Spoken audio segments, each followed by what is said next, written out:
Prognosis, a podcast with Armunn righ.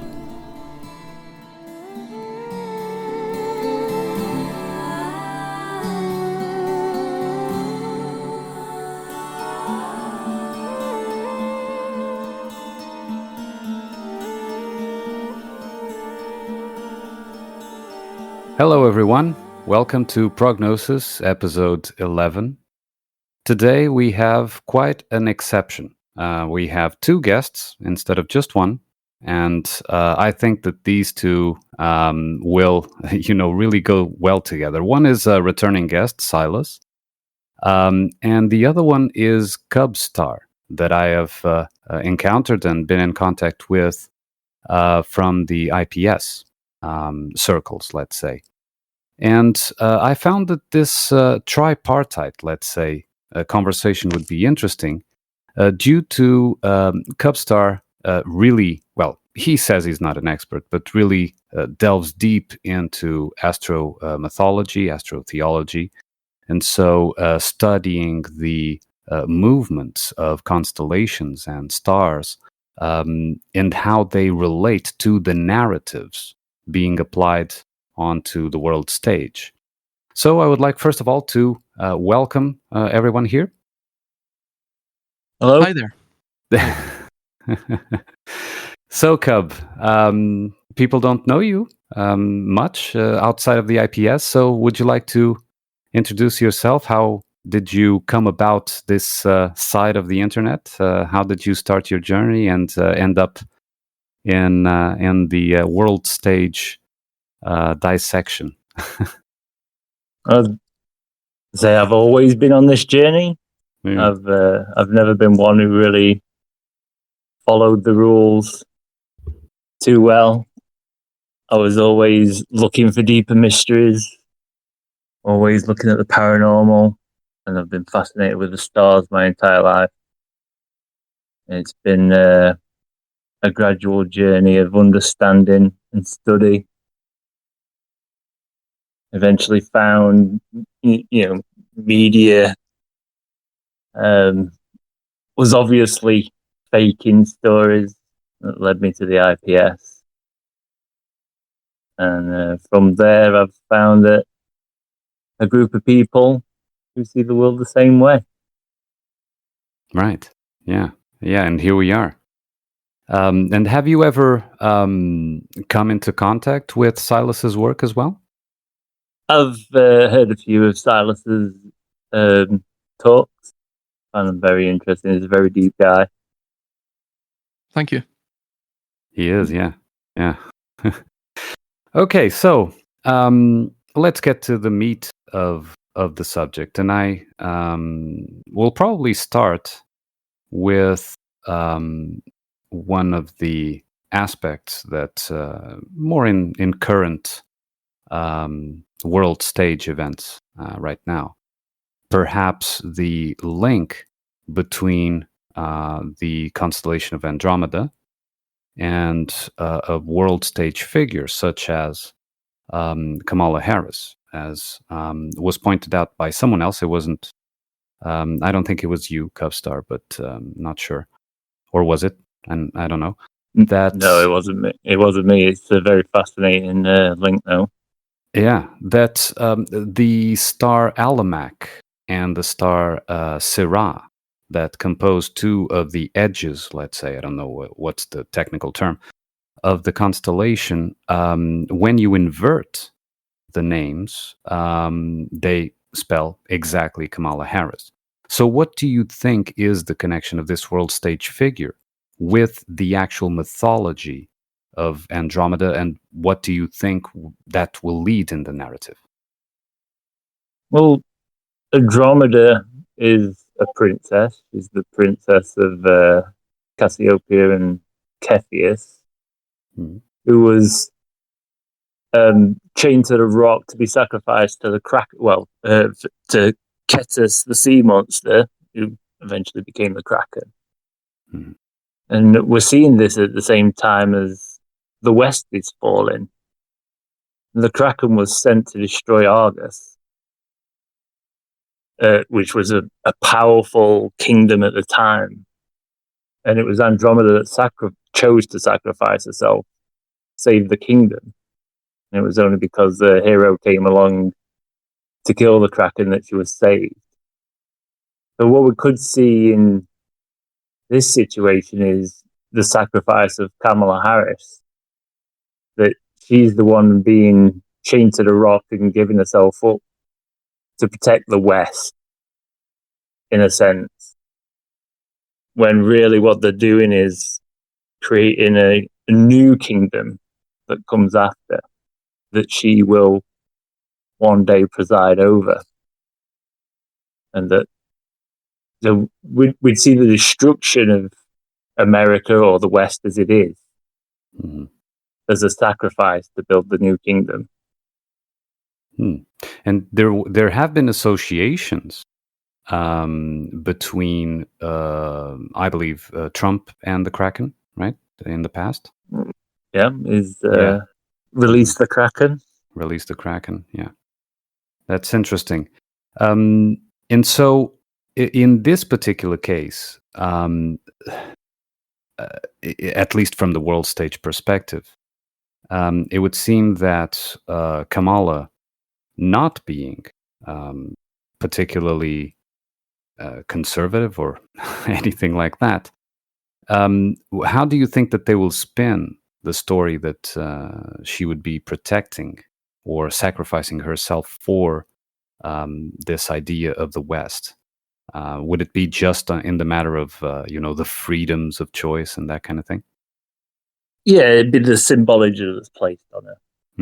That she's for the people, that she's going to help the people. In very much the same way that Andromeda was seen as, the people's princess. They're trying to hold Kamala up as that same ideal. The leftists see her as a savior, that Trump is a monster, and that she is their only hope of savior.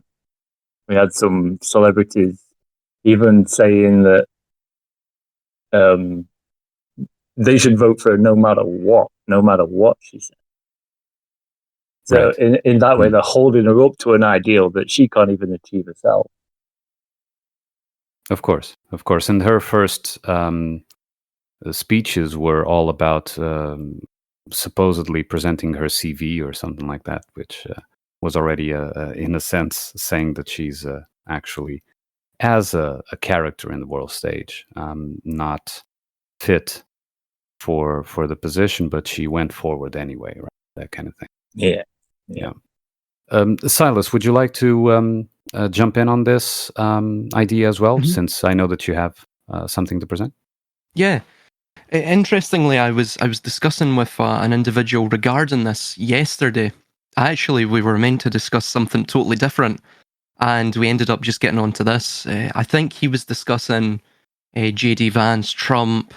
We did an etymological breakdown of the word Vance and J.D., transliterating it into Hebrew and that, and then tying that all in, and then this Kamala Harris thing came up regarding Andromeda. But it's interesting with Andromeda being the daughter of Cassiopeia, and of course Cassiopeia is above Andromeda within the constellations, the night sky, and then above her is obviously Cepheus. So Cepheus, interestingly, was the king, the husband of Cassiopeia, the king of Ethiopia, the king of the kingdom of the burned men, which is the literal Greek translation. So the black individuals, the individuals of what we would call now East Africa and such. It's interesting, of course, with Kamala, which in Sanskrit her name means lotus, which may potentially link to this from a sort of dharmic or Vedic perspective. But this idea, so she's black, or she's half black and half Indian, that idea, but she's seen as black. And you have this sort of racial divide in America too, of which, of course, Kamala Harris is a mere microcosm of that. But it's interesting as well because you have the tie-in with the alchemical great work, the first stage being nigredo, or literally blackness, or the blackening, putrefaction, taking the base material or the target and reducing it down to its basal component, which is, of course, in the world of carbon, carbon itself, right? The product of charcoal from Latin. So I think Cassiopeia, as it ties in with Joker too, and I don't know if you want to get into that now, but Cassiopeia is the Sophia in its maternal aspect. And Cassiopeia, if you, again on the night sky, if you jot down or make points upon Aldebaran in Taurus, Regulus in Leo, Antares in Scorpio, or the eagle on the World Tarot card, and Fomalhaut in Pisces Austrinus, the southern fish, which could be a reflection of Aquarius in many ways, again linking to the man on the World Tarot card. It's clear to see that she essentially is the mother of matter. She is like the deification, the astronomical symbol for eternal time, and the revolutions, the cyclical nature of history, and things such as that. And of course, this agenda that we see play out is all based around revolutions. One could say that they are the fathers of the revolutions, and of course, the Queen of Heaven is the mother of the revolution in that sense. But that is our maternal aspect. The other twin aspect would be Cassiopeia, which is this sort of breaking apart of the chain of the links of the chain, which is how we see are illustrated within the heavens, from both Greek, Roman, and some Near Eastern illustrations. And that could link to this idea of, well, you see it within the Ophiuchus, of the wrestling of the serpent. If the chain is like the serpent, the chain being broke apart is like the Great Reset. If we think of, again, like on the World Tarot card as well, the Leviathan, the Ouroboros, all the way around this Sophia. And of course, she has the velvet or linen cloth wrapping or coiling around her. Again, an allusion to eternal time. So I think that's what we're seeing with that. With Kamala, or Alamak, which is at our lower point, the bottom of our feet in the illustration. If we go to Merak, which is our midpoint, and then of course to Sarah, which is her head. There's, in fact, pardon me, there's another star there, and then it's Sarah. It's called something else, I forget. It's Aldefara. Cubstar will probably know. Yeah. It's quite a small one. I'm not too sure which that one is. So that's at the head. I So don't know the essentially, main one. Kamala Harris is the entire spine, or from the bottom to the top of Andromeda. And I think that there's probably something of symbolic significance in that. And then, of course, Sarah attaches to the Pegasus constellation, but the Great Square. So you have this same idea that we see on the World Tarot card of the four royal stars. That same sort of, it's similar on the crucifix as well, right? The 4 points. Yeah. And you see the fifth of Christ. It's very interesting. We were in Sintra as well, Cubstar, me and Armunn. It's this very, it's almost this quite secretive site. It feels very sacred, and it's completely different, even environmentally and climatically, from the rest of Lisbon. And you saw the same sorts of the four with the fifth that join all the four together. This same sort of symbolism, which I think has a deep resonance within this Cassiopeia thing, right? That's what I think. So I 4 stars representing the 4 elements being joined together by a fifth. Exactly. Yeah. I think ultimately this distinction between Cassiopeia and Andromeda is the beginning and ongoing of the cycle of life, if you will, or politics or whatever, and Andromeda is the death of it. That's the way I sort of interpret it. But I see what you're saying, and I think you're correct. I think, of course, you need a great reset, if you will, before the new kingdom can come into being. You need to vent the energy of the masses, in a sense. Yeah, that same aspect, like with Cassiopeia being the mother and Andromeda being the maiden. We also see that in, say, Christianity with Mary, the mother, and Mary Magdalene. Cassiopeia's shape as the breast, it can be looked at as the breast. That was Hera in the sky. Part of the Hercules mythology was that Hera was suckling Hercules and he bit her too hard, and so she threw him back down to earth, and the spray of milk created the Milky Way. And so we have there like the mother, the nurturing aspect. That links also to the Egyptian Nuit, who was the mother of the sky, the woman that arched over the entire sky and contained the stars. They were her breasts. So Silas is right in that, there's a very mothering aspect to Cassiopeia. Right, and so it would be since the composition of the four elements are present, she would be the material mother, which actually, of course, mother matter is.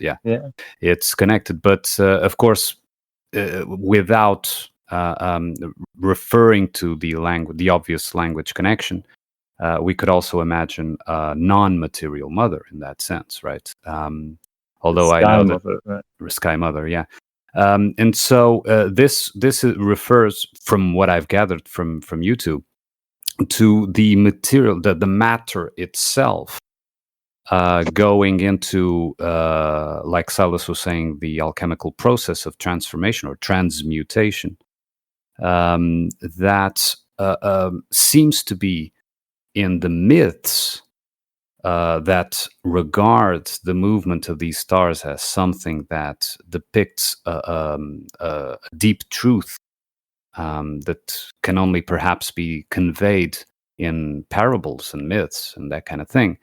But it seems that it's been skewed, right, those myths, and became hoaxes. So to use something that is deeply true, that we are deeply connected to in our essential selves, into a hoax for a desired result. Would you say that is accurate? They take these stories and overlay reality with them to lead us down paths that have been pre-programmed through childhood stories, fairy tales, the mythologies of the past. Yes. Yeah, they lead us using these stories. Yes, because this is all clearly archetypal, right? And I think that the myths that do point towards something true, something outside, let's say, of these narratives, they work well when bereft of their details, right? So if you clear out the details and you just see the skeleton of the myth, it becomes self-evident just by itself. So the rest is just a way to convey the story, right? Storytelling mechanisms. We give names to this character. Maybe a way to connect to the actual culture that you're trying to control at the time. Correct. So the details become their religion, become their belief system. Right. Yeah. Yeah, exactly. I remember hearing someone state that because of the knowledge that he had of both astrology and I guess you would call it the mysteries, he said you could literally create any religion you wanted.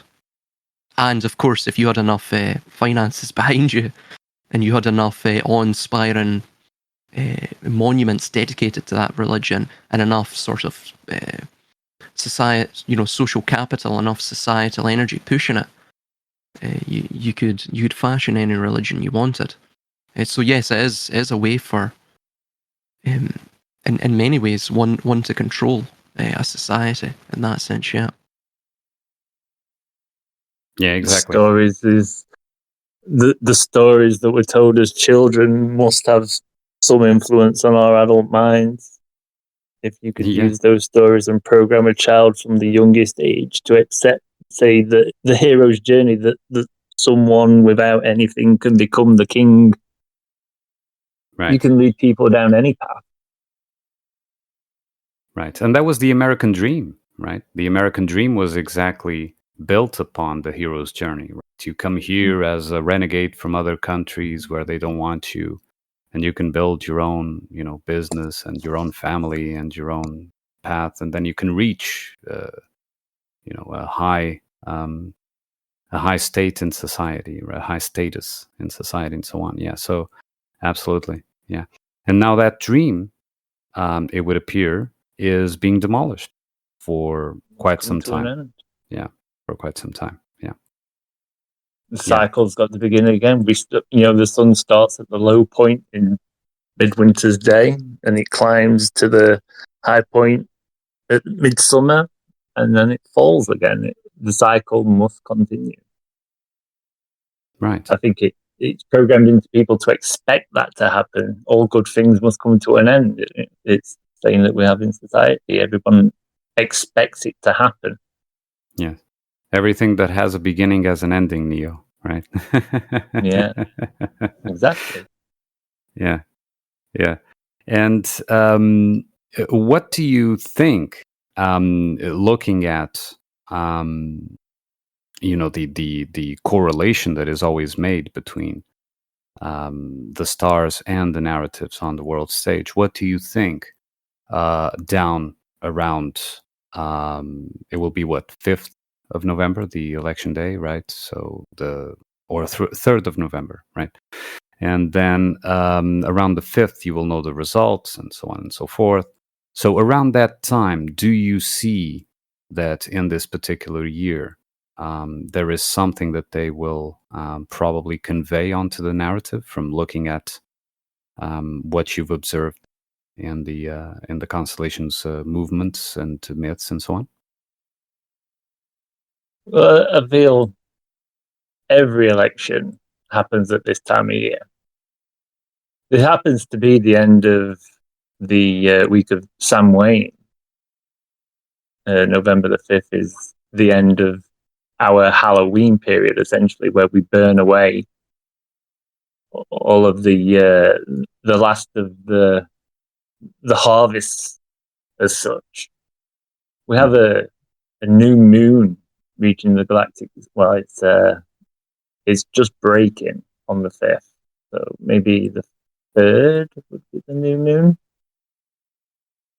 and that's taking part around the galactic center at the winter solstice point, at the head of the Sagittarian arrow, the foot of Ophiuchus.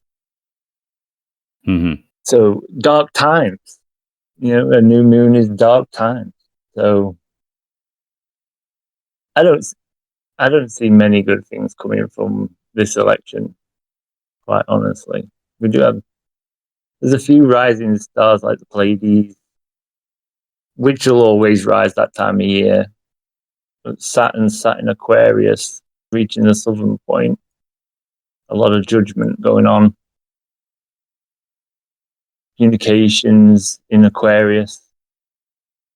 I'm not sure.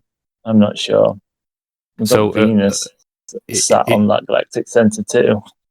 In this case, it would be the Saturnian judgment applied onto the collective of Aquarius, right? Aquarius is a very collective and group-oriented, let's say. So culture, oriented sign. And it could be considered, of course, not in a eschatological way, but it could actually be the judgment day in that sense, right? I've also noted... Is that what an election is? Yeah. But I've also noted that the next Congress, so the Congress that will decide, because the election does not decide the president, it's the Congress afterwards that takes into account the votes, etc. But so the next Congress will be the 119th Congress, so 119, which to me immediately linked to 9/11. Excuse me, to 9/11 being a reference to the demolition as well, right? The demolition of the two parties. Of the West. Of the two parties, yeah, to form just definitely. one. Yeah.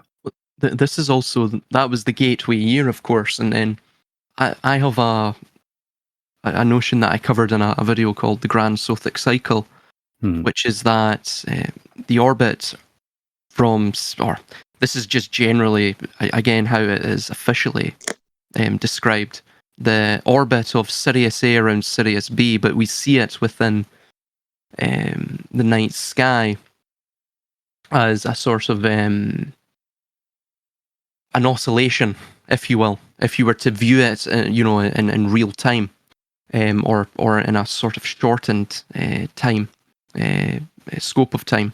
So it'd be a sort of oscillation, again, like what we're discussing regarding this coiled effect, or even the caduceus, right? This twin of the of pride and its shadow, or whatever we want to describe it as, or like what we're stating, Cassiopeia and Andromeda. Another one in Canaanite lore is Asherah and her daughter Anat, who Anat, interestingly, has an almost verbatim mythology to that of Kali, or Mahakali, or Kali Mata, where she goes into this blood-drunk state, this frenzy, and destroys the destructive mother. Yeah. The destructive mother, exactly. That, again, that rejected or shadow aspect of what we're discussing here. Interestingly as well, so we had COVID occur on 3/11. So that's 11 days prior to the spring equinox. I believe the beginning of Aries. Interestingly, of course, 9/11 is 11 days prior, which was usually the time frame of ritualistic preparation from Babylon all the way, through the Western esotericism and, so on and so forth. That's 11 days prior to the onset of the autumnal equinox under Libra. So interestingly enough, within Cassiopeia's mythology, Poseidon chained her to the throne, hence where her name comes from, or at least the first part of it in ancient Egyptian, which literally means throne. It could potentially link to Ezekiel's vision as well of the throne. But anyway, biannually she would turn 180 degrees. She would flip upside down, then flip the other way around, pardon me. So in that sense, she is tied to the equinoxes. So it makes sense that they have all of their great rituals on or 11 days prior, so they can prepare between the spring and obviously the autumnal equinox. This, of course, links between Regulus and Fomalhaut. Again, if we view the four royal stars of Persia, I think they're also called the four fixed stars, if I recall correctly. But interestingly as well, this also links with the twin aspect of, say, Cassiopeia, or the mother who nurtures, and of course the dark mother, Andromeda, who breaks the chains, who destroys, who resets the cycle. So this essentially is the force of generation, the force of limitation. And we'll probably get into this with Ursa Major and Ursa Minor. I think there's a connection there too with that. So you have Aldebaran, which is obviously Taurus. You mentioned Nut, or Nuit, in the Egyptian lore. Interestingly, she was at times, I think this goes back to the Old Kingdom, she was seen as a cow, I believe. So a cow with horns, actually, funnily enough. So it's more sort of bull iconography, which is closer to Dionysus or even the Apis bull later on. but it states regarding her that she was called the mistress of all, she who bore the gods. Originally, Nuit was said to be lying on top of Geb, Earth, and continually having, intercourse with Geb, cosmically, I guess, in that sense. During this time, she birthed 4 children, the 4 elements, or the 4 royal stars: Osiris, Isis, Set, and Nephthys. A 5th child, again, there's the 5th element of spirit, named Arueris. That's a difficult one to pronounce. Essentially, it's the Greek transliteration of Horus the Elder. So we're getting into this idea of the renewal, or the renewing aspect that combines all the 4. Again, back into the state of Cassiopeia. This also links to Masonry when they discuss, I'm a stranger traveling from the West. I'm a stranger traveling from the East, seeking that which was lost, traveling from the Watcher of the East, which is Taurus or Nuit or Cassiopeia in that sense. And they're traveling westward to Scorpio, which, funnily enough, I believe, if memory serves me correctly, the time period that, is it November 5th, the election? I believe it is, isn't it?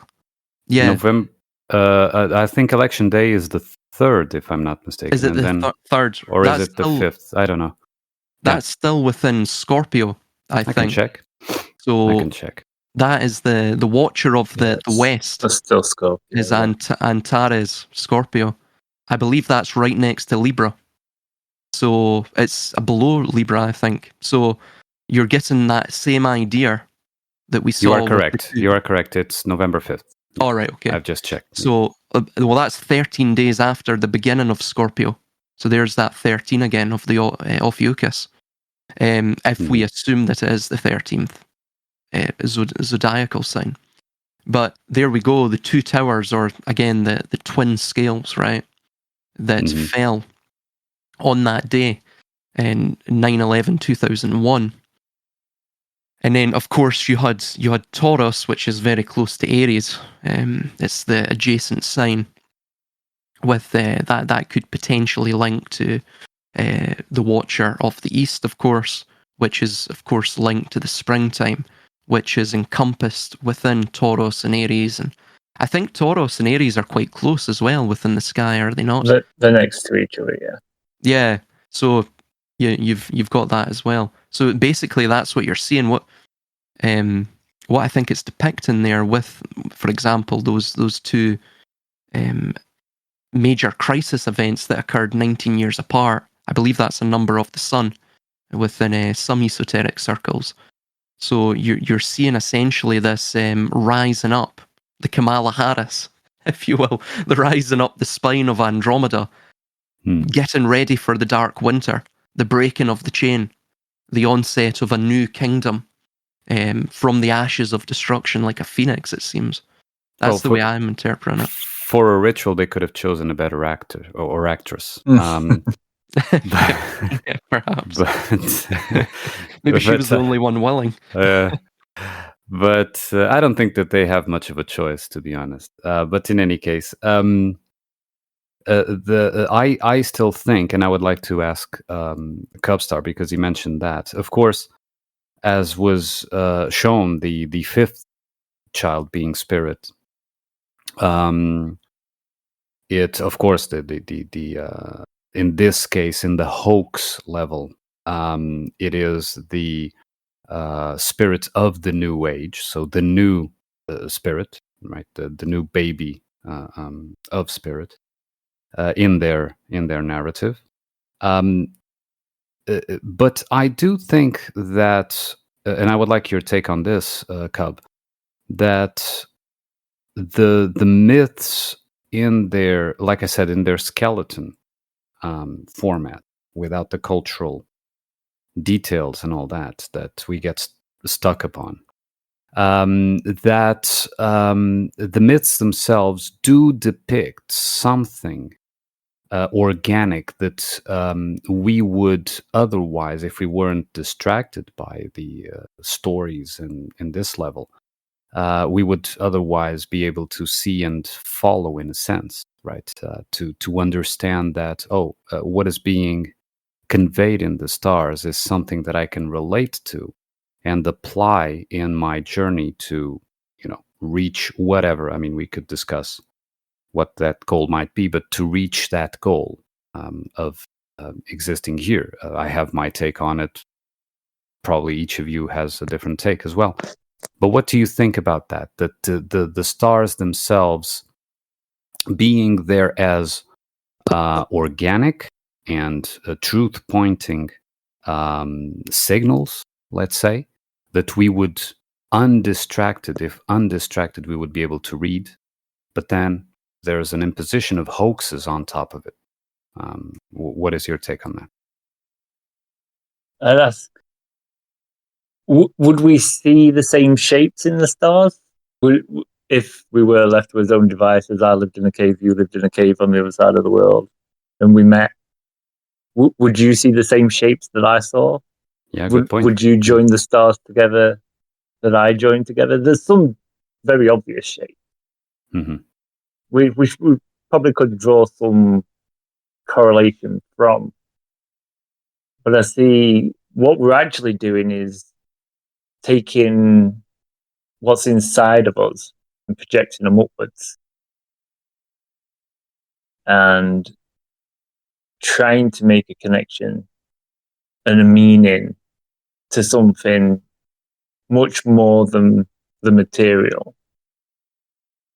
Mm-hmm. And I think in relation to the hoaxes, that's being projected back at us. It's somebody else's ideal that they projected onto the stars, and then they're using those stars and projecting it back at us so that we believe it's ours. And then we act out the will of those of others, that other story. From analyzing different star laws, you can see, say, Chinese star laws.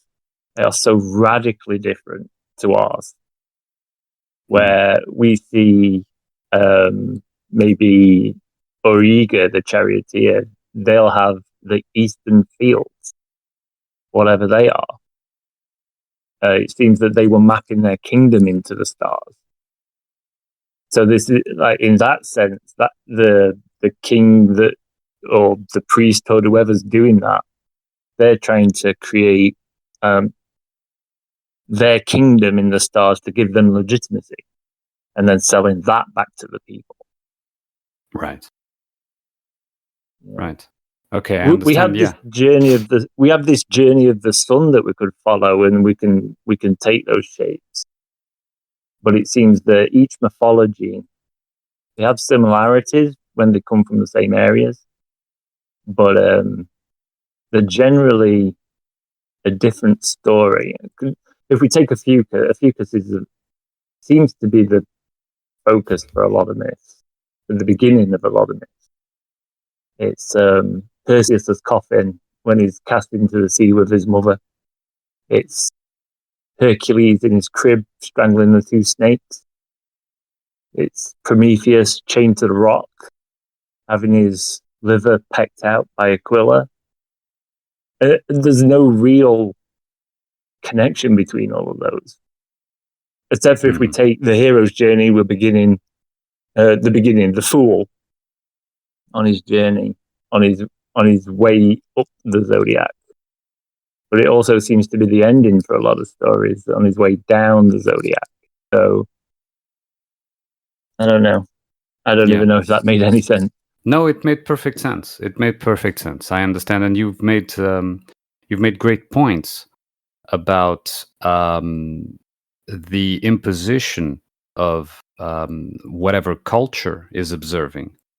And so a projection, which is something that we do all the time, onto reality of the meaning that we consensualize, right? We first have a consensus of some sort, and that consensus is then projected. And of course, if you're just seeing dots of light, you can group them in any design that you prefer. There's always a way to draw whatever object or animal or whatever one likes onto it, of course. I think that is an important distinction that you've made. It would seem to me that the presence of these points of light in the sky, that we are in no position to determine what exactly they are. I'd agree. Yeah, unless we, take any of the easy ways out, such as NASA and that kind of thing. But if we do not, if we are, objective about the observation, we can't know what they are. But it would seem to me that they are, they must be there for, even if it's not just, of course, particularly for humans, but they must be there for something else. Do you think, for example, that creatures without that connection to culture, in the same way, linguistic culture like we have, such as dogs, cats, that kind of thing, do they react to the movement of the stars in a different manner? Do they adapt, or do they follow some sort of cycle related to the stars? Have you observed anything like that? Because I'm intrigued about this. A very obvious one. Do you have any pets? Do you have a dog or a cat or a bird? I do. I do have a cat. And every spring it sheds its winter fur, and as it moves into autumn, it regains its winter fur. Animals molt, birds molt, dogs molt, cats molt. I believe they are being affected by the timing. What is it that causes that? Why does it happen at the same time of year? Right. There's obviously the menstruation cycle of the females. What causes that? Why does that happen at the same time? There's something that's happening, whether it's the sky itself or just the, I don't want to say energies, but there's no real other word. The energies of the time that maybe sets these things off. We're all electromagnetic beings, and we live in an electromagnetic universe. There's something about the time of year that causes physical changes. As humans, we can look and say, that star's here again, rising in the east. The sun's coming, the rains are coming, the winds are coming, the snow's coming, whichever one it is. Right. The animals just have this physical change. Right. They prepare for the weather that's about to come. And I don't think the animals know the weather's about to come. Yeah. So, yeah. They sense. Yeah. They sense. It's not a knowing, but a sense. Yeah. Yeah, I understand that. I believe we have the same senses. We don't need the stars to tell us it's about to get cold. We step outside and we feel the changes happen. The sun moving up and down is the biggest marker for that, I guess. I think as well, that's the reason we're here right now talking. There was some specific, indescribable, probably even imperceptible in its deepest sense, that brought us out of the majority population and led us in a very focused and driving way into looking into the topics we're now discussing. So in that sense, we almost go through a psychological molting as well. Again, based upon the seasonality of course, the day and night cycle, but then the grander cycles within the heavens, and even perhaps whatever may lie beyond that, and it's sort of imperceptible yet powerfully felt state, right? It may be our psyche or what have you. But all of these wheels within wheels seem to be.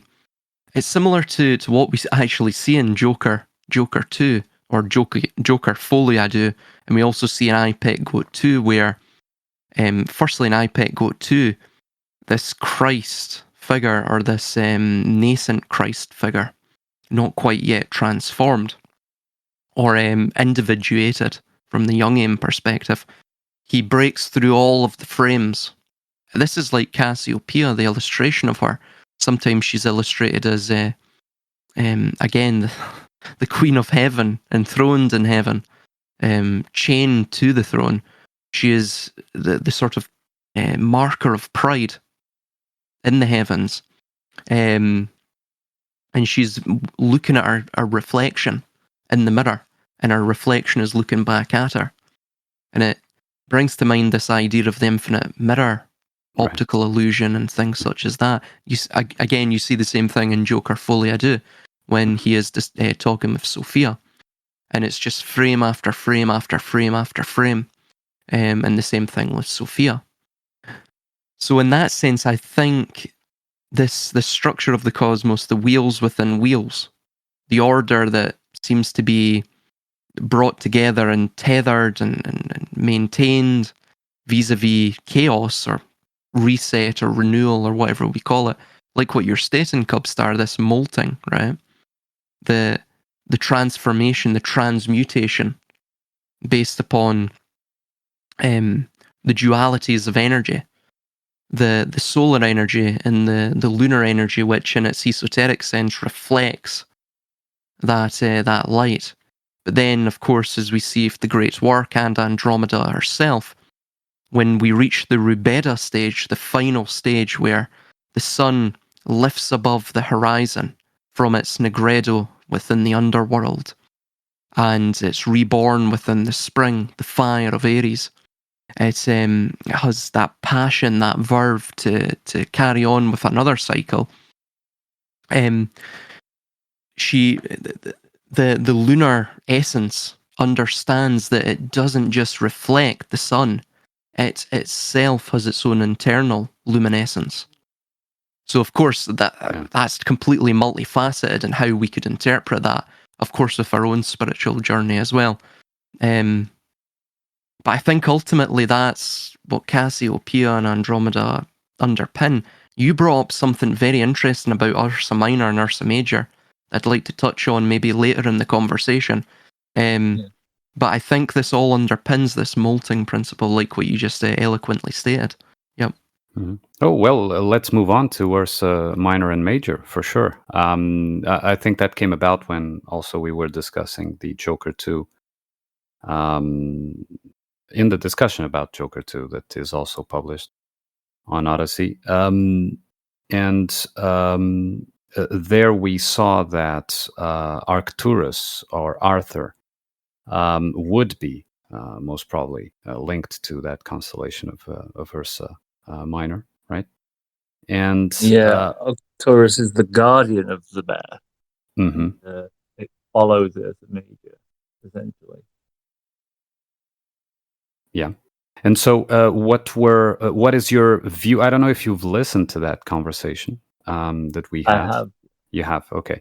And so what is your idea about the connection there in between the Joker, Arthur personality, also his relationship with Harley Quinn, the shadow personality being Joker, and Arcturus being there, the guardian of the bear? First off, a fascinating connection. I never put it together myself. Arthur Fleck being small, Arthur being bear, that links directly to Ursa Minor, which is, its tail is the pole star, right, which all the stars revolve around. So in that we have the aspect of innocence, godliness, a satanic kind of aspect in that everything revolves around this one stationary star. It's the Most High. And to get from Ursa Minor to Arcturus, you have to fall. And so we have this Arthur Fleck, the small bear, who trudges up and down this staircase every day, showing the rise and fall of the sun and the stars as they rise and fall. And right underneath Arcturus, we have constellation of Virgo, which obviously by Folie à Deux, the Harlequin character. This area of the sky in Greek mythology, Bootes is known as the ploughman, and Virgo was the furrows, the field that he was furrowing. So we have that aspect of fertility, seeds growing, harvest. So plow there would be used in a slang term. But in connection to that too, Ursa Major has an asterism called the plow. Yeah. Right. So, and this is the area of, this is where the fornication happens. So, right. And we have in Folie à Deux the second meeting that Harlequin and Joker have, is it? Where they have intercourse and she gets pregnant. And no, it was the third. I think it was the third meeting. I think it was. Yeah. Yeah. When she visits him in the cell, she wakes him up. Yeah. In the cell, we could say that that's the underworld, right? When they first meet, they first meet. That's the rising of these two constellations. The second meeting is at the movies in the southern sky when they're the most highest, and that's when they have their high point of their relationship, when they set the fire and escape. And then we have Joker in the cell, which is then heading into the underworld, where the fornication happens.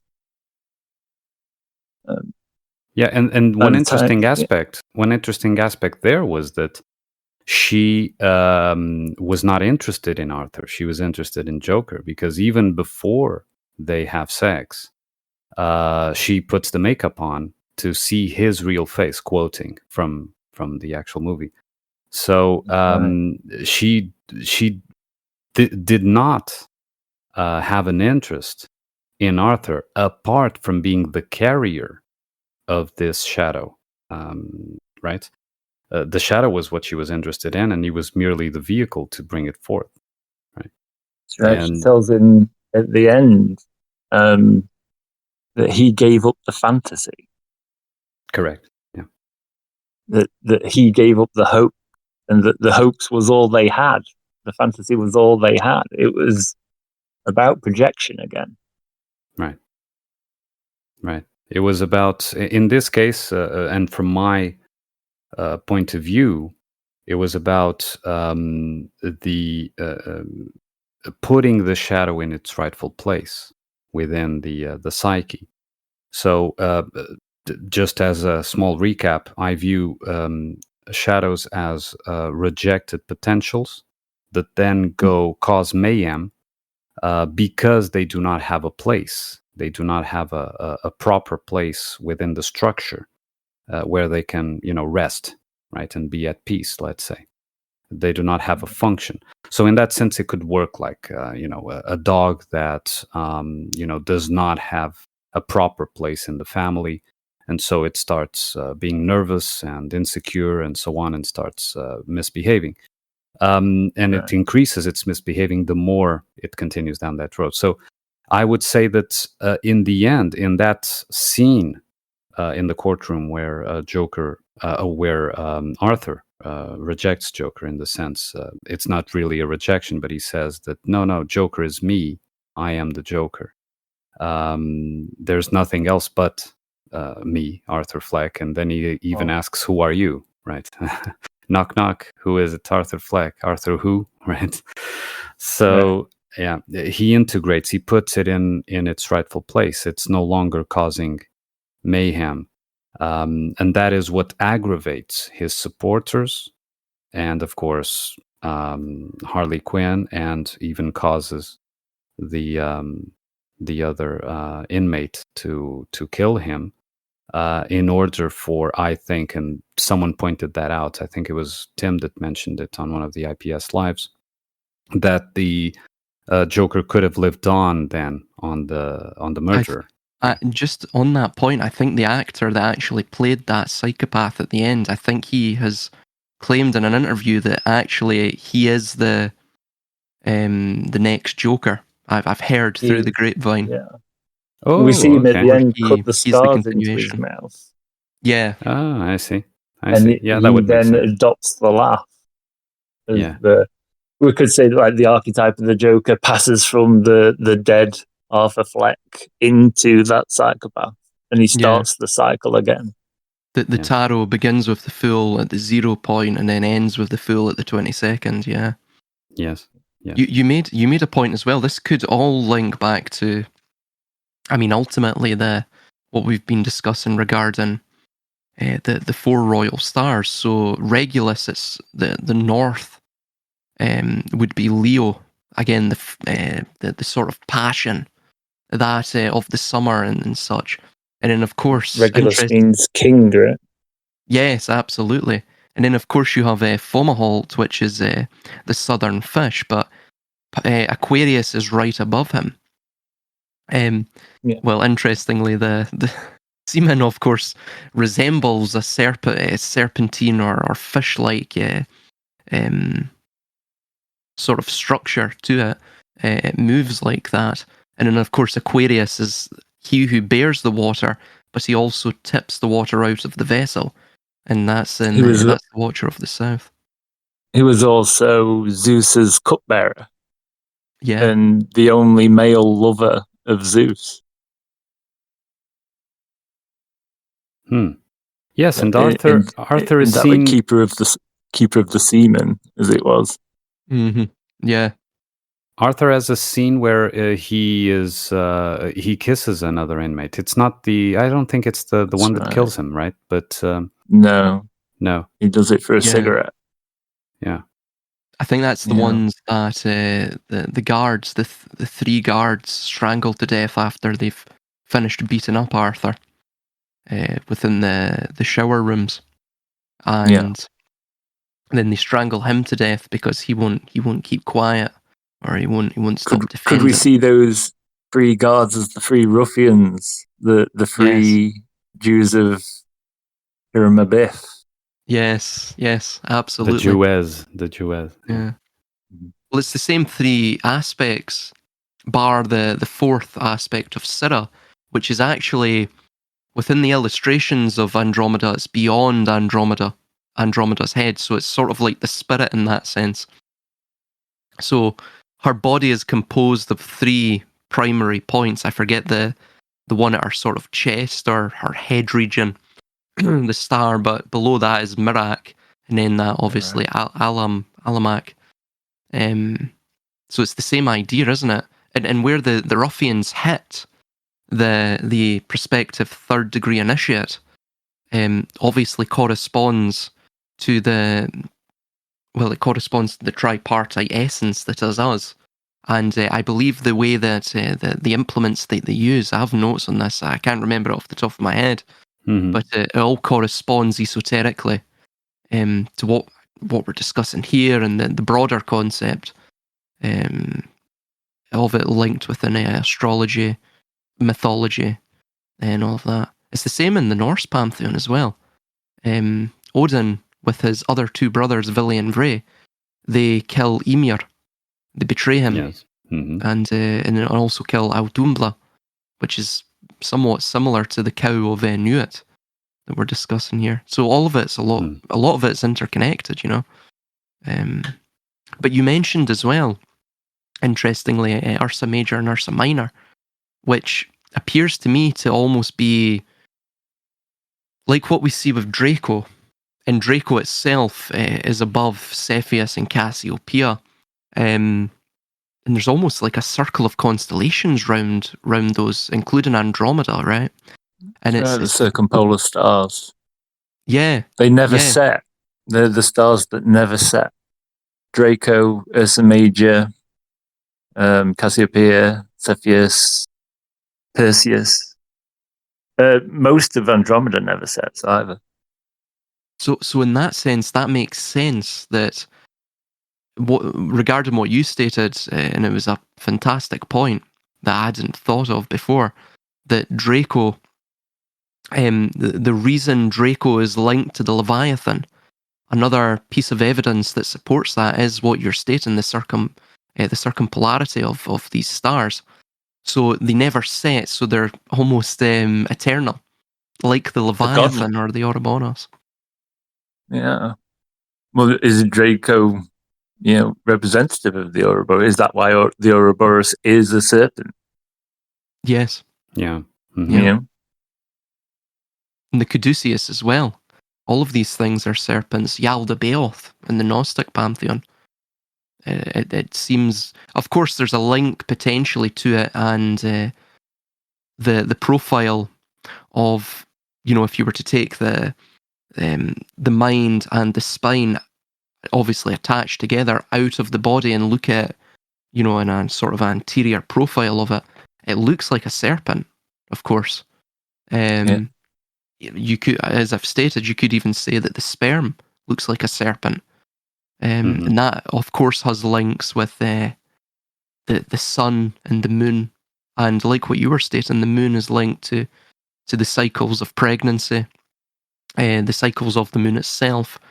I believe there's 13 lunar cycles within a year. Is it not? Is it something like that?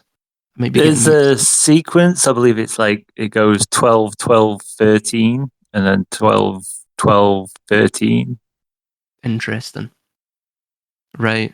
As over a certain amount of years, it comes around again to the beginning. So that you were saying earlier about the 11 days. There's an 11-day difference between the lunar year and the solar year. Oh yes, yes. Every 11 years. That, yeah. Every 11 years, the sun and the moon reach the same part of the sky. If that makes sense, that they are in the position that they were 11 years ago.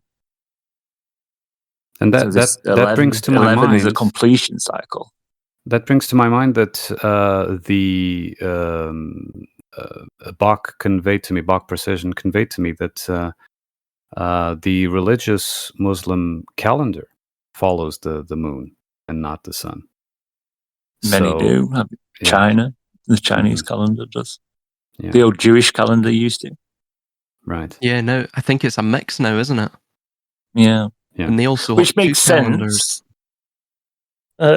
Certainly, as a calendar, we should really be measuring every luminary in its cycles rather than just fixing to one luminary and calling that the be-all and end-all. In that way, we're hiding the effects of the other cycles. Which is the point, I think. It's to hide. Yeah. I think so. The sun hides all when it comes. Yeah. When the sun rises, it obliterates the sky. Yeah. The light is blinding. Yeah. With exception of the moon some days. Yeah. But the rest only when it's full. Only when it opposes the sun. Right. Yeah, very interesting. Yeah. And could like that be Andromeda, yeah. Could that relationship of Draco and the Ouroboros being eternal because it never sets be, of course, the correlation of why in the culture which has become sort of worldwide one way or another of the vampire being the dragon, right? The Dracul, the dragon. Because he is eternal until he is eventually either slain or redeemed, right? So, what do you think? Do you think that is a correlation? I mean, could the tales of Dracula that precede Bram Stoker, of course, And could it be a link to that Draco constellation as well? What are the mythologies that could link to that, if any? Well, they drink the blood. The blood's considered the life force, and life force is considered serpentine. There's very much a correlation between the dragon and I'd say that Bram Stoker's Dracula is what sets the vampires into this star mythology. It seems like the 1800s, that seems to be when the new mythologies were being created, or at least started. There's definitely a connection between that life force energy in your blood, the royal bloodlines. Prince Charles connected himself to the House of Dracul. So we have these royalties connecting themselves to this eternal blood. The serpent bloodline, if you would. If we can draw a line from Polaris directly under the head of Ursa Minor, which comes from Polaris, is Draco. The next constellation down would be Hercules, who is wrestling snakes falling from the sky. The next constellation down is Ophiuchus, wrestling a snake. It's still on Scorpio, which can be seen as a dragon. There's many paintings of George killing the dragon, which are that was what I was thinking. Ophiuchus. Yeah. Exactly Ophiuchus spearing the heart of Scorpio Antares. Underneath that lies Hydra, which was killed by Hercules. If we follow that along, it features Orion, the hero. So up through the hero, if we travel up through the hero, up through Taurus's horns, we meet Perseus, who's holding the head of the Gorgon, who's holding Medusa's head, who was half snake, and then we're back to Cassiopeia. The royalty, Cassiopeia and Cepheus. So and then we're back to the pole star again. So we've got this cycle, this serpentine cycle of regeneration. The vampires were regenerating, right? They sucked other people's life force and regenerated. Right. Yeah, there's definitely a connection there. Yes, and for sure that we don't need to go to the visible royal or noble families to see the inherent vampirism of elite hierarchical status, right? Where, of course, the flux is one way in that sense, right? So yeah. They feed off the masses. Off the masses, yeah. So in that sense, of course, they can be representatives in the world stage, in the visible world stage, because I have this idea that if you can see them, if you know their face, if it's a public face, they are not the elite. So they represent in the stage their group in that sense. So they give someone for the masses to look at and either worship or hate. So it could be one or the other. You have in all these things, you have the bifurcation, like Tim Osmond says and rightly points out that these for every world stage symbol, even you sort of automatically generate a dichotomy, so a duality of extreme opposites, of love and hate. We worship or we hate. Giving validity to the symbol itself, and this is a very important aspect, that whether we like or dislike any symbol that we can think of that is in the world stage, whether we like it or not, whether we think it's great or we fear it, right? We actually are giving it reality in the perceived consensus, right? Something that you hate has to be real right? It has to be there.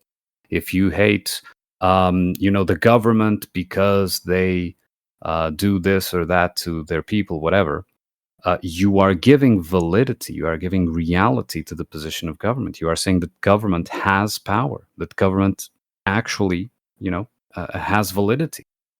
And so it's a very important, in my view, a key aspect when we bring these myths onto what we can actually see in the media world, let's say, because media even precedes, of course, TVs and mass media as we know it. There were other forms of media for sure, and who knows in the more distant past if we weren't here, if this isn't a deja vu moment of sorts, if we weren't here as well, technologically speaking.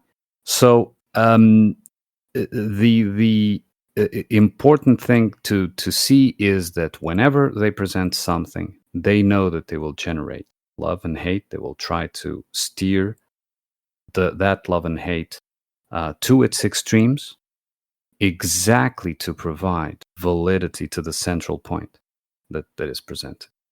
And we can observe this in any of the world stage factors. I had go Silas, go. Oh, sorry, Cubstar. No, you go. Sorry, man. I was gonna kind of skew the topic a little in this idea that we create this bifurcation. It's not really a bifurcation; it's a trifurcation, because for every equal opposite reaction, there's the middle way. And I feel that the reason for this, everything they introduce to the world stage is going to split society down the middle. It's because what's wanted is the middle path. They know that the two sides are going to fight each other.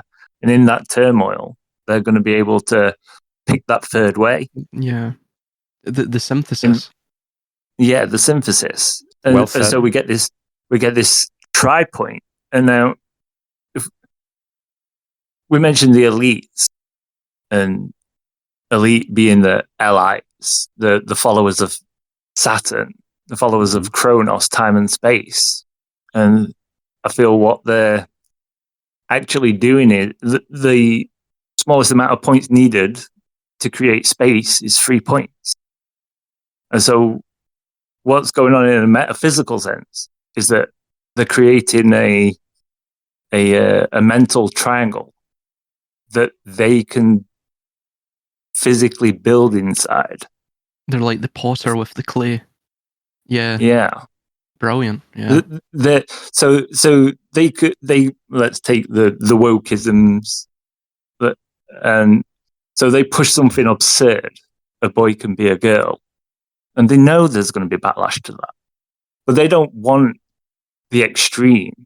They just want people fighting so that they can just choose the third way, and within that triangle, they can then build a new overseer, let's say, a new governmental structure that will now oversee psychological mental health of children. And it wouldn't be something we'd accept until they gave us the extremes. We'd ask, why do we need it? You see? So they're building the future inside the minds of the argument. Yes. I think it comes down to, brilliant points, by the way, and this ties into a lot of things that I wanted to discuss regarding the tarot card of temperance. And of course you mentioned the 3 points. If you look at, funnily enough, in every major religion, the Lord of the Earth, or just the Lord character, has always been depicted with this sort of tripartite, trident, trishula. You see it with Shiva, 2 Kings 21:7. It's the name of the Lord. Obviously Poseidon carries the trident, and of course Cassiopeia. She that constellation is in the shape of the W2. And interestingly, I posted an infographic there. It seems that the first degree perspective initiate, the way that he is, the chest or parts of his body that he's exposing relate to what we see exactly with the points that are demarcated on the illustration of Cassiopeia. But funnily enough, we were mentioning the bifurcation or the trifurcation, like what you were stating quite eloquently. And if you look at, for example, we were mentioning the color red, blood, energy, passion, fire, again, linking with Aries, the spring, the rubeda, the red sun, the completion of the cycle and the beginning of a new cycle, the synthesis of the thesis and antithesis of Cassiopeia and Andromeda. But funnily enough, that the red is linked with Mars, or any war god really, but interestingly, that term Mars derives etymologically from an old Latin term mavors. And if you trace that back, you actually find that it's a composite of two sort of proto-Italic words. So firstly, you have, you have ma or marg, which is to cut, and vor, to turn. So literally, he who turns via cutting, or like what we're mentioning, bifurcation. This in Sanskrit can also have its links within the Proto-Indo-European roots of Mars, which I'll get to. You have in Sanskrit Marisi, which is a ray of light, like what we're discussing, the sun, right? And what you mentioned as well, what does the fool do? Well, he's led into the underworld across the precipice while staring blindingly at the sun, which perhaps is the thing that's blinding him. So it's the same idea, the illusion Maya, right? The fakery of all. Mm-hmm. Proto-Indo-European mer, to die, to disappear, to cause, to wither, to have disorder, things such as that. This may also as well link with a very interesting movie that came out about 2 years ago. It was called Vivarium, had Jesse Eisenberg and another actress in it. But it's essentially depicting, in a very sort of sci-fi, psychological thriller sort of way, what we're discussing here, and essentially the beginning and end of a cycle and the continuation of the cycle, and a lot of these Gnostic ideas. But interestingly, the demon, I guess, or the extraterrestrial, it's not really made clear, that tricks them into buying the house and then being trapped in this sort of time warp, where they have to. I won't spoil it for you. It's actually quite a good movie, but his name is, you guessed it, Martin, which obviously comes from Martinus. So the director was obviously aware of what the meaning of Mars and what it entails. But you were mentioning to the synthesis. If you look at the tarot card, this is in the Weight deck, that very famous one that was developed by the Golden Dawn. And that is the Temperance card is the 14th card. And the way it's depicted, well, firstly, the 14th, the 7 of Ursa Major, or the Big Dipper reflection of the minor, Ursa Minor. So it's both 7 and 7 of, again, the Big Dipper reflection of Ursa Minor and Ursa Minor itself. That creates 14. Interestingly, the Temperance is that same idea that you were discussing, the middle point, right? The synthesis between the two. This also links with the Pythagorean theorem. Chest, right? Yes, exactly. Well, that's an isosceles, I think. But regarding the synthesis, you could view it as well the right angle triangle of the Pythagorean theorem. So that idea of the a squared plus b squared equals the root of c squared. Pardon. So it's this same. I think it's this same notion. It seems to all tie in together, and you have the same. Do you notice the wings? It has the same W shape as Cassiopeia. Sorry, man. I I'll just let you know another link there. The two chalices tipping the water from one to the other are in the same orientation as Ursa Minor and Ursa Major. Exactly. Yep. As though Ursa Minor is tipping into Ursa Major. And you notice as well, there's, if I'm not mistaken, there's two streams of water coming out of it. Interestingly, by the way, see the 14, that links with the first, I guess you would call it the first monotheistic cult, or monotheistic religion, which was Atonism. And he had 14 rays. And the 7 is very interesting. Just numerically, if you divide any number by 7, which isn't, of course, a multiple of 7, you will always get what's called the Capricar sequence. It's a decimalized sequence of numbers, which is 142857, which of course omits the 3, the 6, and the 9, which you could say are the circular numbers, right? Or the numbers on, again, like on that chest, the 3, the 6, the 9, the synthesis. Very interesting. Is it the numbers of the Enneagram? Yes. Yep. But they're not in the same sequence. They're not in the same sequence, no. I believe there's a different sequence of numbers, but it's the same numbers. And it's the Yeah. same numbers that are in the W shape of the vortex mathematics. The 1, 2, 4, 8, 7, 5. It emits the 3, the 6, and the 9. And the way that they are projected onto that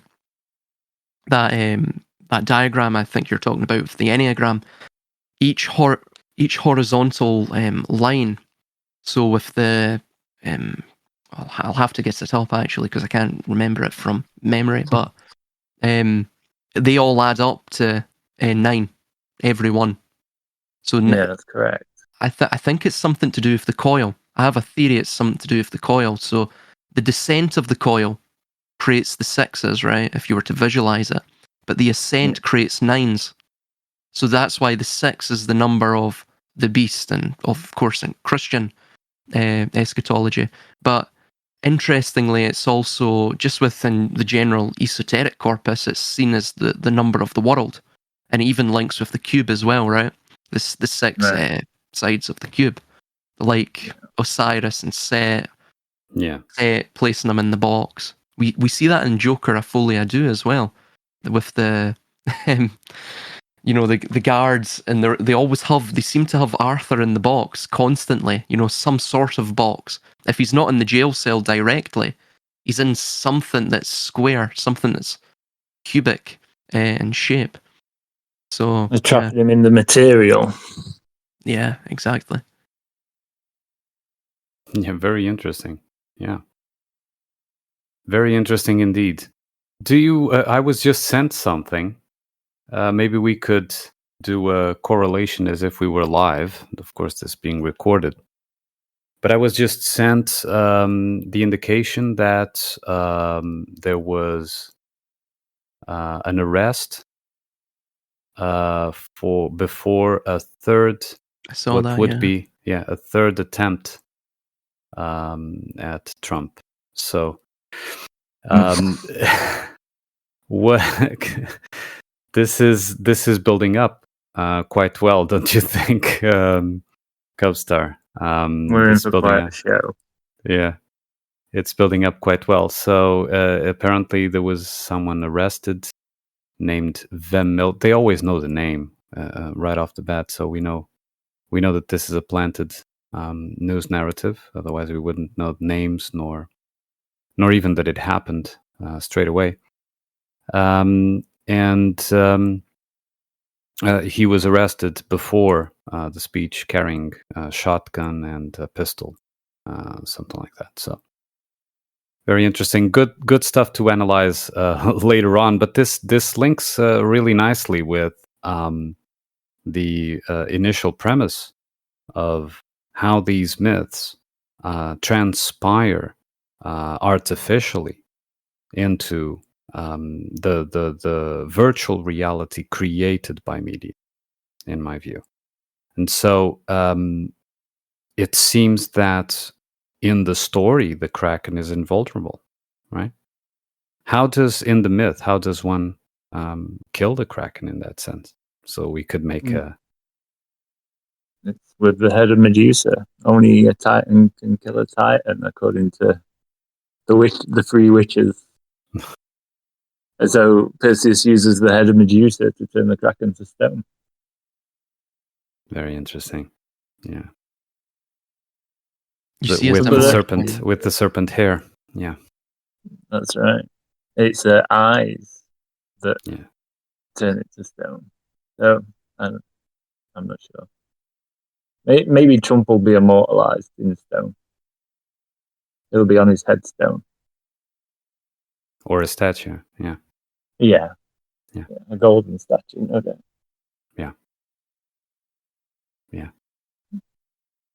Yeah, very interesting, guys.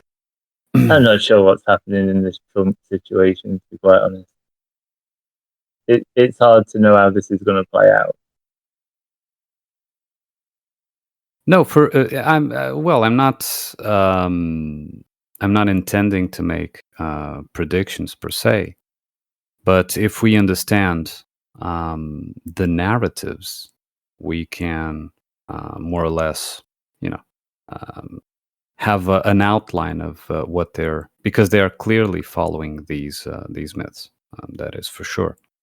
So we would just need to understand what Medusa is, and what head and what eyes could immortalize Trump into stone, but at the same time remove him from the picture, right? It's just as a sort of link back to that initial premise. But you posted, Silas, about the Piscean Y principle of growth, and in the past we've also addressed that as under different context, because there are many layers to these symbols. This is just one of them. How do you think that this Y principle of growth, this Piscean idea, applies to the narratives being spun to generate the realities in your view? How do you see that? If you look at the Piscean constellation, you have one vertical axis of one fish, and the other that is of a horizontal axis. Mm-hmm. Within the environment, the horizontal plane is that which is sort of Luciferian, right? It's the rebel. It provides endless freedom, horizons of endless potentials imagined. That sort of transcendent principle of freedom. Of course, the vertical axis, whenever that is seen within architecture, the environment, in fact, all architecture is the instantiation of that principle of the vertical axis, right? And it establishes boundaries. It is the limiting force. It is the Ahrimanic or tyrannical force which obstructs one's movement within the horizontal plane. So in that sense, one corresponds with the force of limitation, or Saturn, and the other corresponds with the force of Jupiter, and the other corresponds with the force of freedom or generation, which is Saturn. Saturn, of course, being a god of grain and harvest and all of this. In that sense, what I think this ultimately boils down to the same triadic dialectic, as Cubstar was stating. So they want you to react to the stories. Right. And by react, Absolutely. I don't mean talk about it. Mm-hmm. What I mean is become emotionally reactive to Involved. Yes. Involved, exactly. Yes. And that permits them, again, Cassiopeia, again, which is sort of the Jupiter, the form of Jupiter, the limiting principle, right? The ordering principle. Mm-hmm. And of course, Andromeda is that which is the principle of generation. It breaks, it induces chaos. Essentially, what they desire within these tumultuous cycles of psychological warfare and events and narratives and all of that is exactly that force which bifurcated from the monad. So it discharged the potential into energy, because that is what energy is, the discharging of potential. Potential is inert. It is innately inert. Yeah. The discharging of that potential is what psychological warfare, it's what underpins it. So it's like what Cubstar stated, and is what's seen within the Piscean symbolism, or at least my interpretation of it. The force of limitation and generation, the force of the antithesis and the thesis. But I would That just say, produces- as a comment to what you present, I would just say that probably you just put it the other way around, because it would be Saturn would be the limiter and Jupiter the grower, right? So at least in astrological terms, and Cubstar can correct me if I'm wrong, it's usually seen the other way. So Saturn, probably this. yeah, Saturn is the limiter, and the Jupiter archetype, let's say, is the grower, the expander, right? But nonetheless, it takes nothing from what you said. It's just the other way around. And it also, I also recall that I believe Jupiter was the old, what's it called, regulator or something like that of Pisces. There's a specific term that now evades me. And so the ruler of the sign. the ruler, not regulator, the ruler of Pisces, and so before Neptune.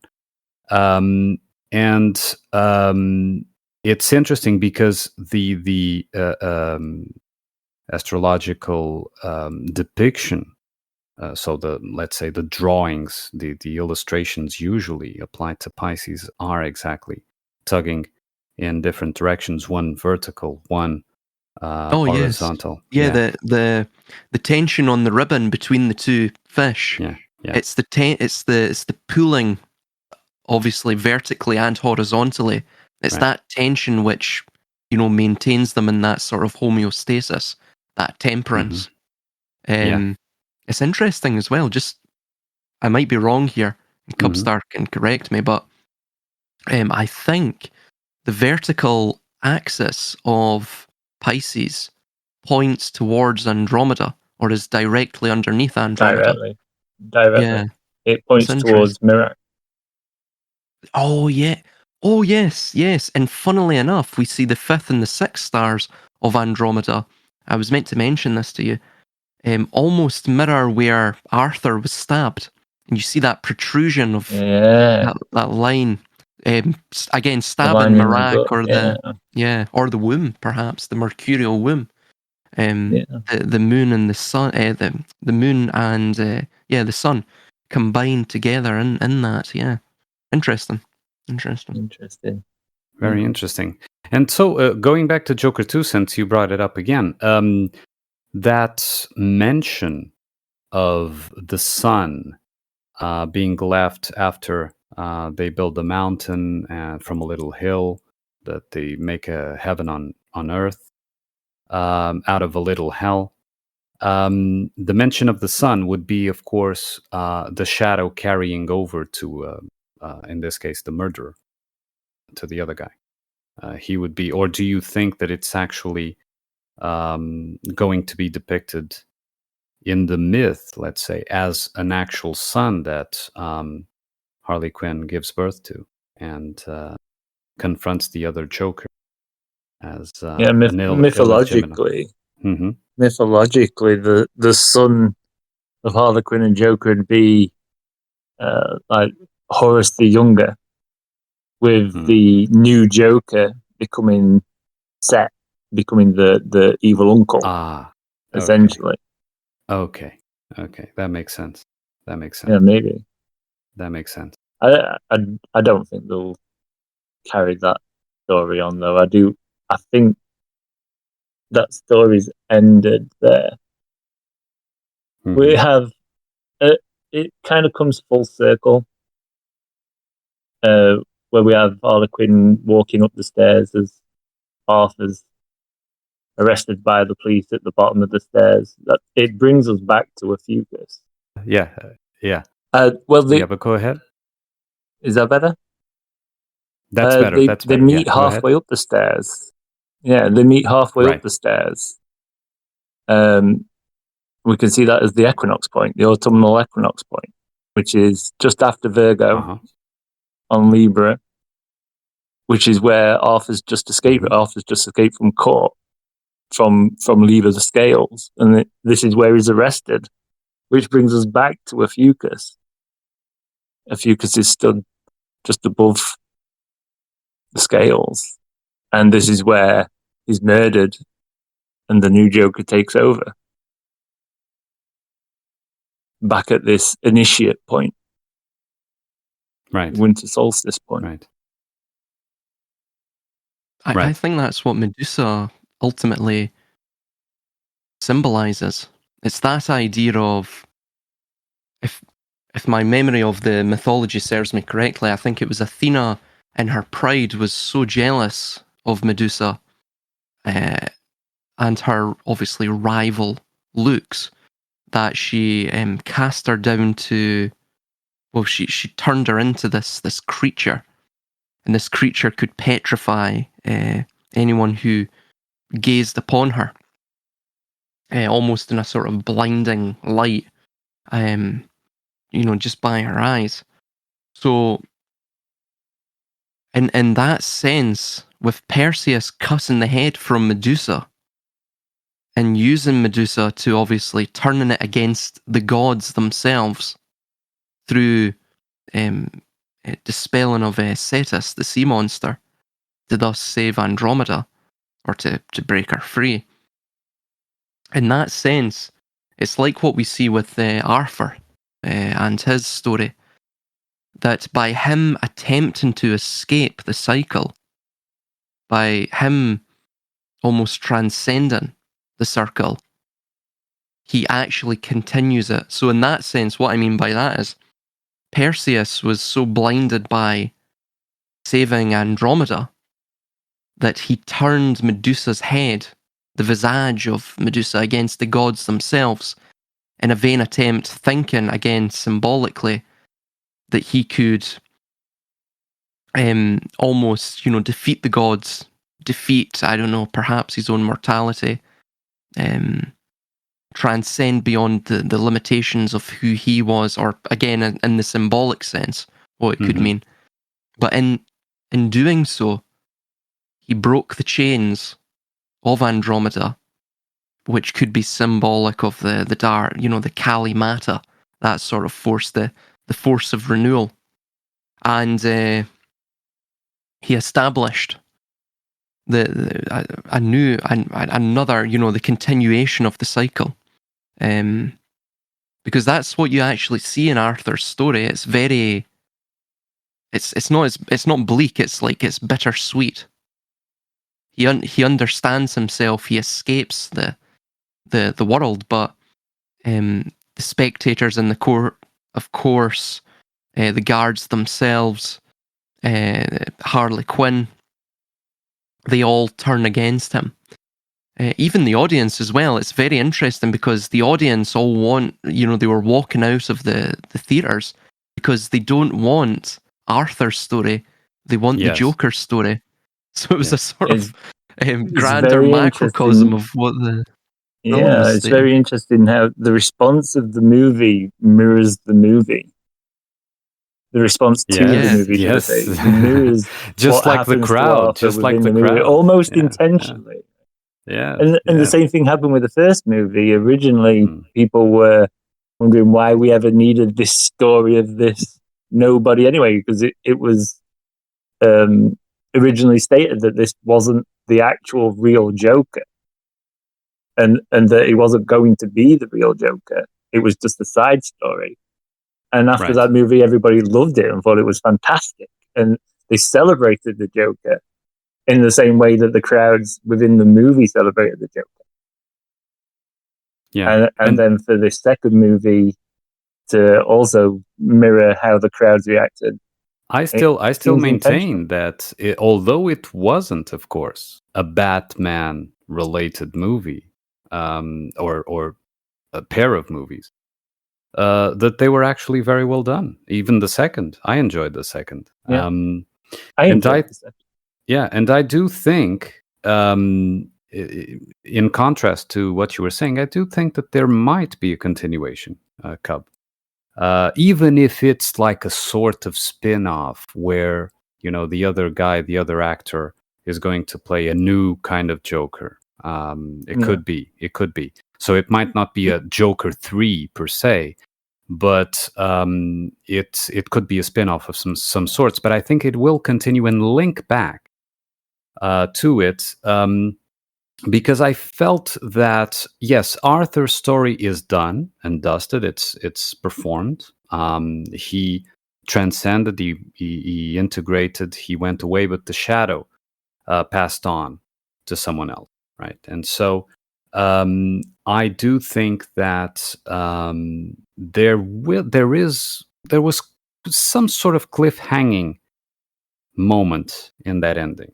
That allows, whether they'll do it or not, of course, this is mere speculation, but allowed room for a continuation to the story. And I felt the only thing that I would say about the movie as a movie, and that could explain it as well, this that I'm talking about, is that I felt that the ending was rushed. The ending was, you had this build-up over the entire movie, and after the Joker is rejected or integrated, the Arthur character is rejected by Harley Quinn, and he then gets murdered. This all happens in instants. It's like, May I interject? I think that is actually, that was the intention. Because it's like, and I don't mean to be morbid here, it's like the onset of death.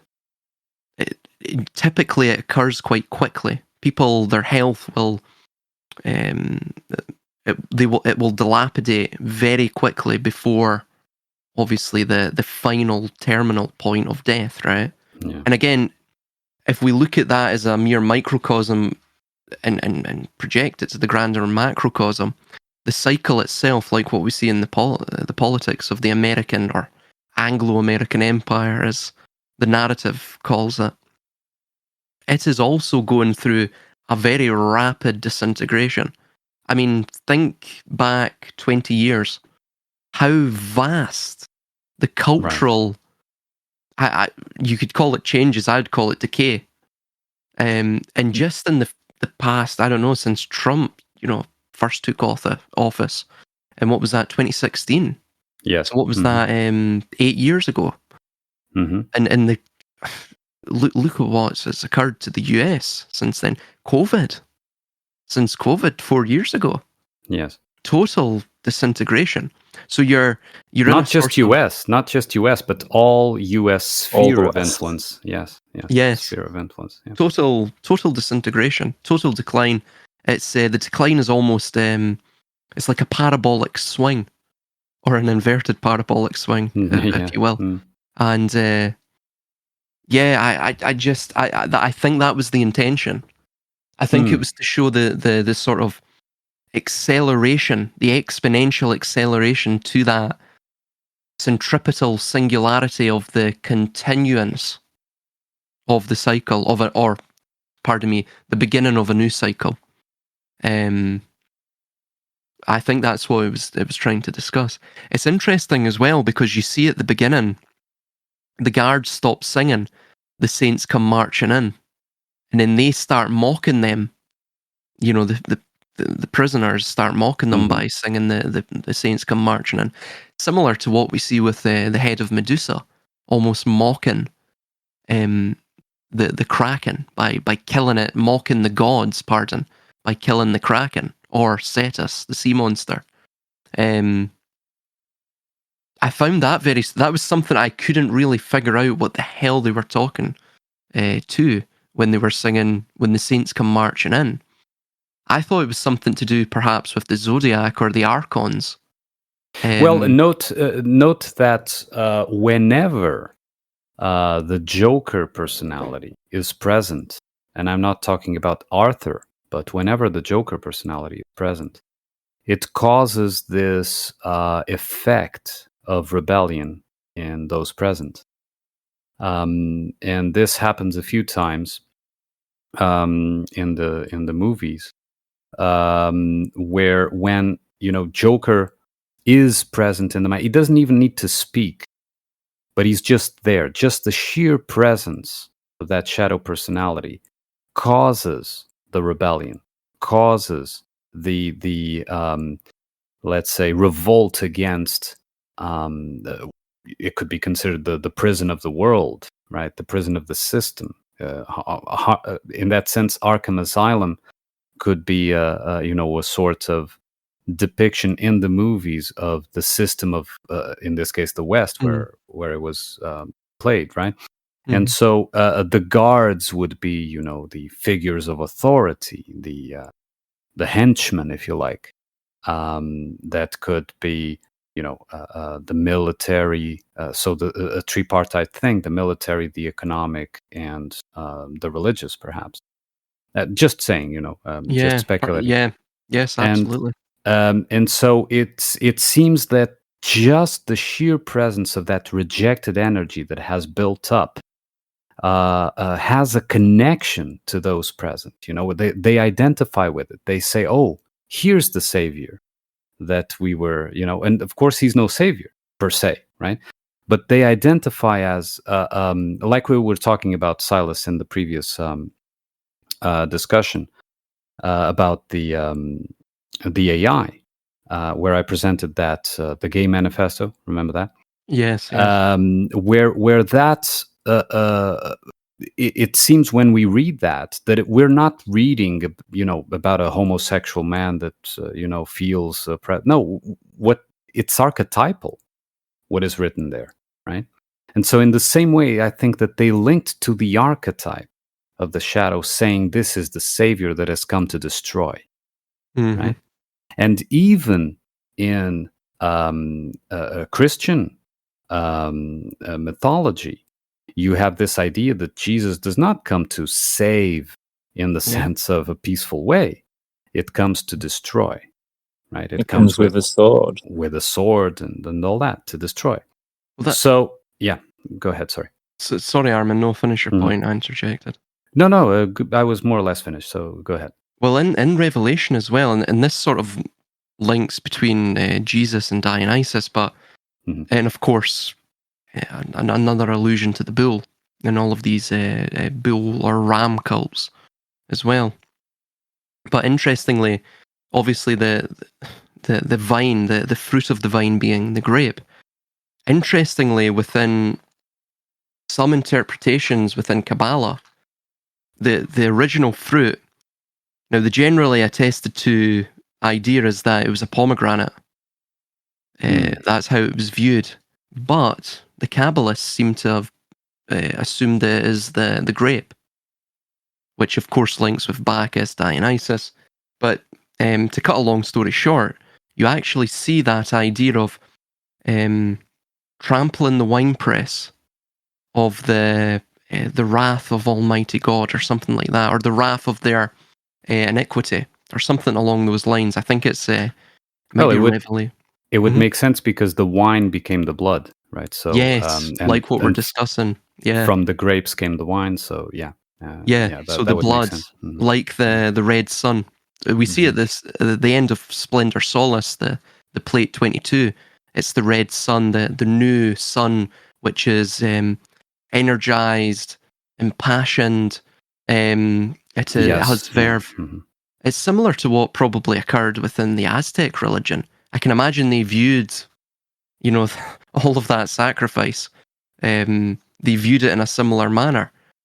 George Bataille wrote about this regarding sacrifice, that we are all but the sacrificed embodiment of the sun, and at the end of our microcosmic cycle of temporal existence, and of course of the grander epochal cycle, there also has to be a sacrifice. Obviously, we would know that as death, the subsuming of the decayed and old into the earth, so that it can then regenerate. It can create the fertile grounds for something new to take its place. And you were mentioning, Cubstar, just really quickly, regarding that really poignant scene where Arthur escapes the car after fleeing from the explosion within the courtroom. Yes, Libra, absolutely. And he goes to the stairs. The lights on those stairs, I think there were 6 levels to the stairs, there might have been 7.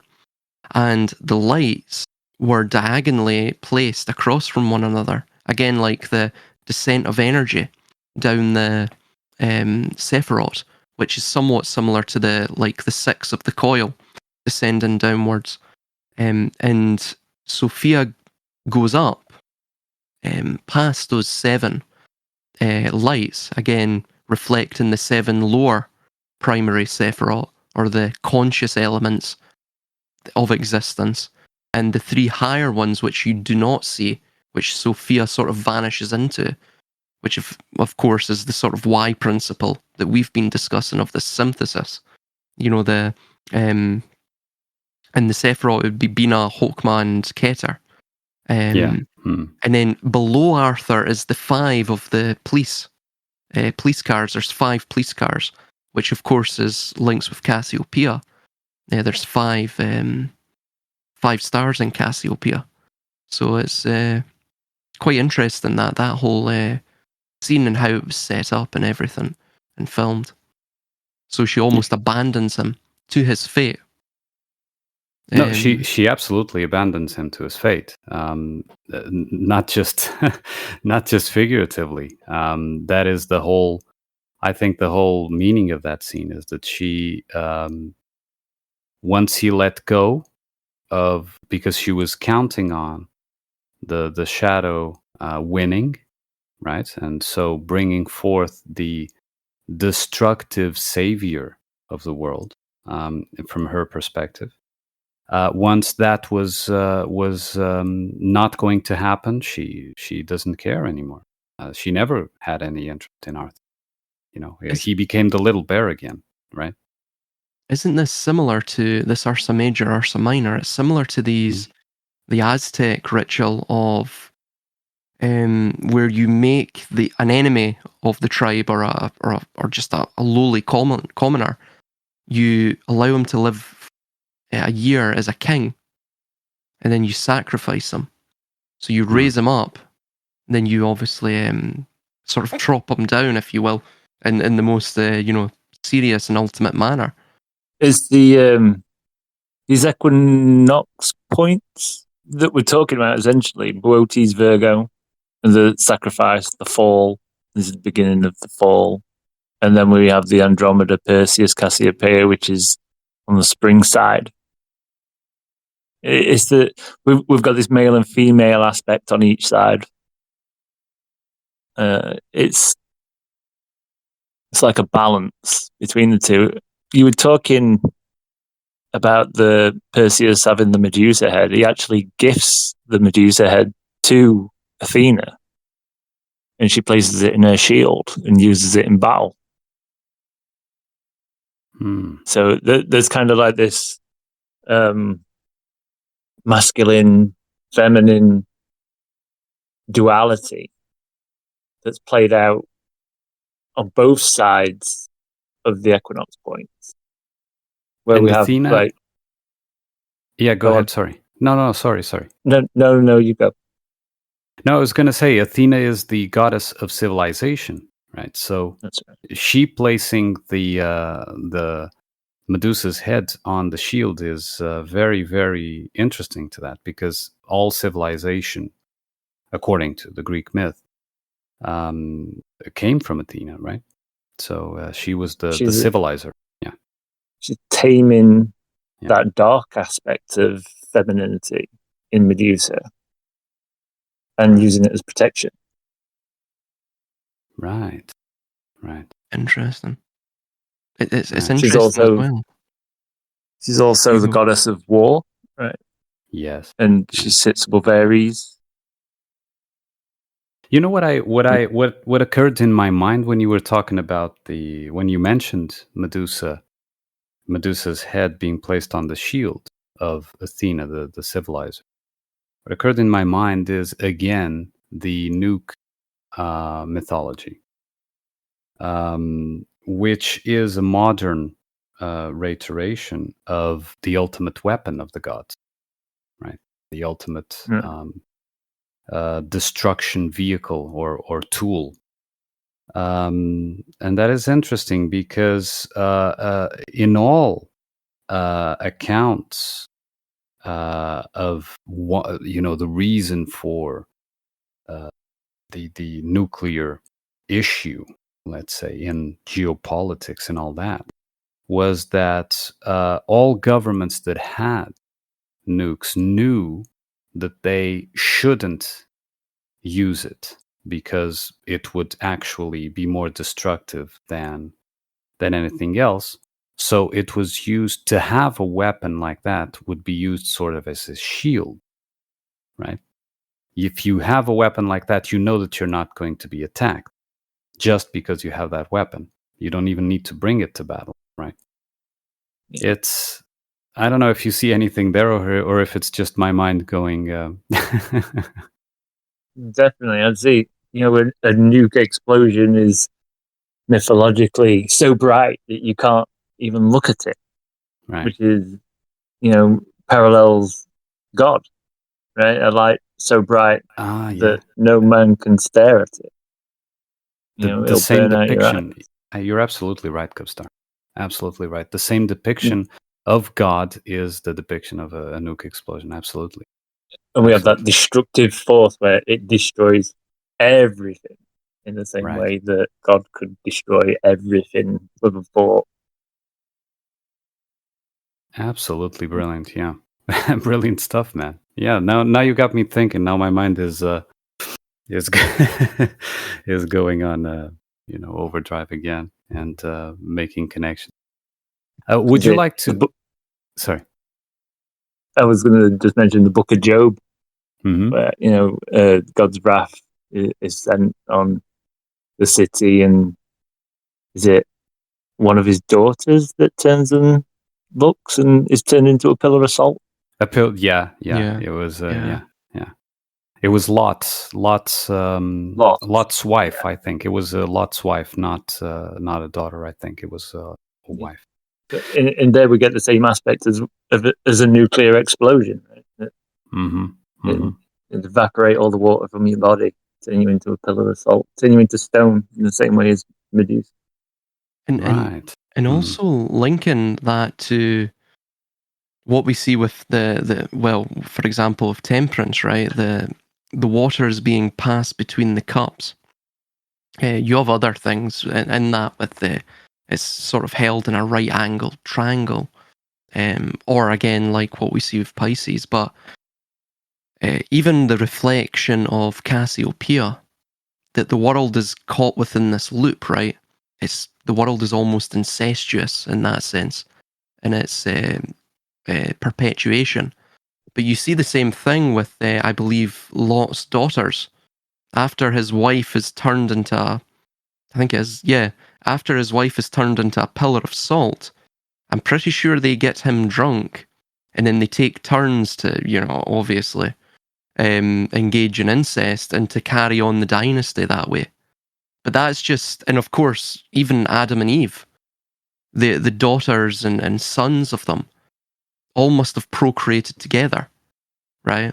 Of course. Again, yeah. So what it's implying, though, of course, it's to a lot of people who view that literally, it may appear to be, of course, oh my God, it's what mythology. the hell? Yes. Yeah. What it's trying to say in a symbolic sense is exactly what we see with Cassiopeia, or that Temperance Tarot card. Everything is maintained in a sort of a reciprocal manner. it's all circular. It's like, in that sense, it's incestuous, right? It's like the yin yang. So the light and the darkness are one and the same, because the darkness is only defined solely on its contrast with the light, and vice versa with the light, or in any sense with order and chaos, destruction and creation, so on and so forth. Yeah.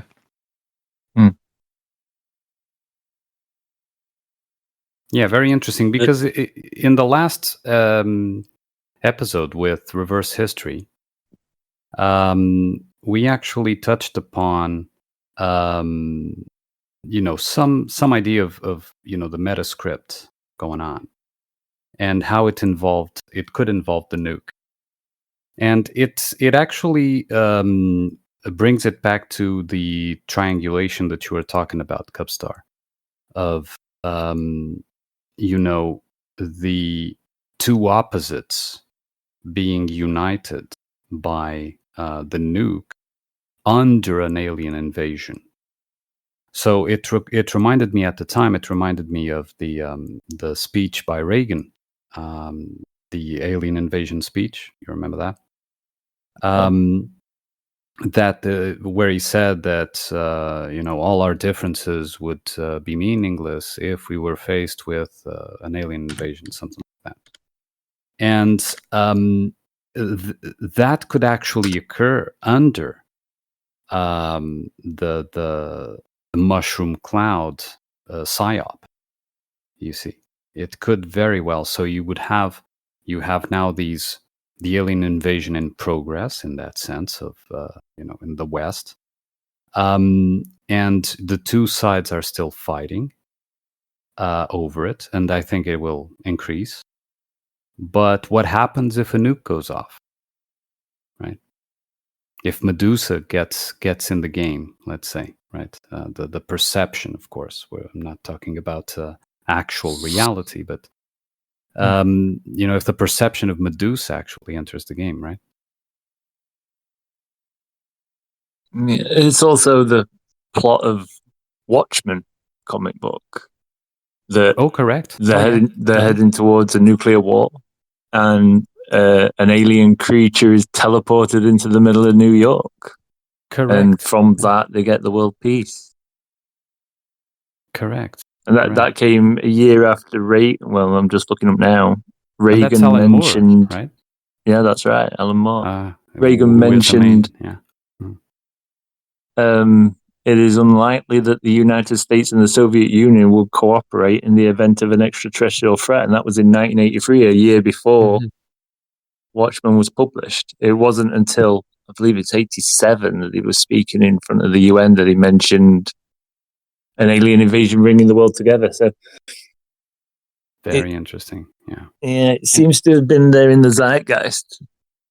That also links with the Book of Enoch as well, with the Watchers. But interestingly, as well, the four royal stars are also known as of course, respectively, the Watcher of the East, Watcher of the North, Watcher of the West, Watcher of the South. There's something else that links with this idea of the Watchmen, but it escapes my mind now. But that's interesting. Just with the title of the comics. Wasn't that one of a sort of code word for Mason, being a watchman? Yes, I think it was, yeah. Mm-hmm. After a certain level, they would be considered a watchman or something like that.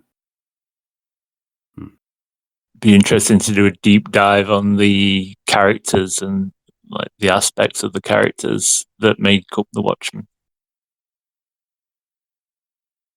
Yes. What archetypes they represent. It's been some years since I saw the movie. I never read the comic books, but yeah, that would be interesting indeed. We have like a reflection of Greek gods in things like the Justice League. We have Superman, who is Kal-El, who is, Saturn, the main guy. And we have like the Flash, who is Hermes. Batman, who is Hades. Wonder Woman being Athena or, Artemis. type of character. Right. It'd be interesting to see what reflections are in Watchmen, because Watchmen was a parody of those main comic book superheroes. Well, here you go, Cubstar. I think I'm supposing that you are already invited. If not, I know that he will. Invited for the second conference, the Hotto Hoax conference. Not yet. He's not mentioned it yet. Okay, but he told me at least that, and he told it in recording that he would. So I think that would be actually an excellent segment for you. Maybe. to do those connections, because you've touched upon a very important point, that the movies, of course, they depict the constellations and all that, and therefore they have to necessarily depict also the mythological figures of these these cultures. Creation of the modern myths, right? Right, absolutely. Yeah, and I think that would actually be very, very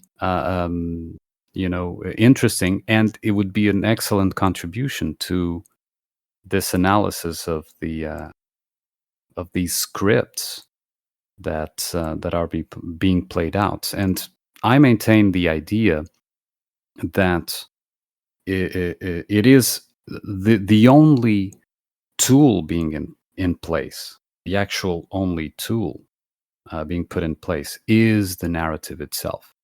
And the tool relies upon the belief on what is being presented, in the same way that the belief in a nuke will make you, either follow orders or whatever, because you're afraid that someone presses the button like that. Other types of fear regarding these tools, like, for example, the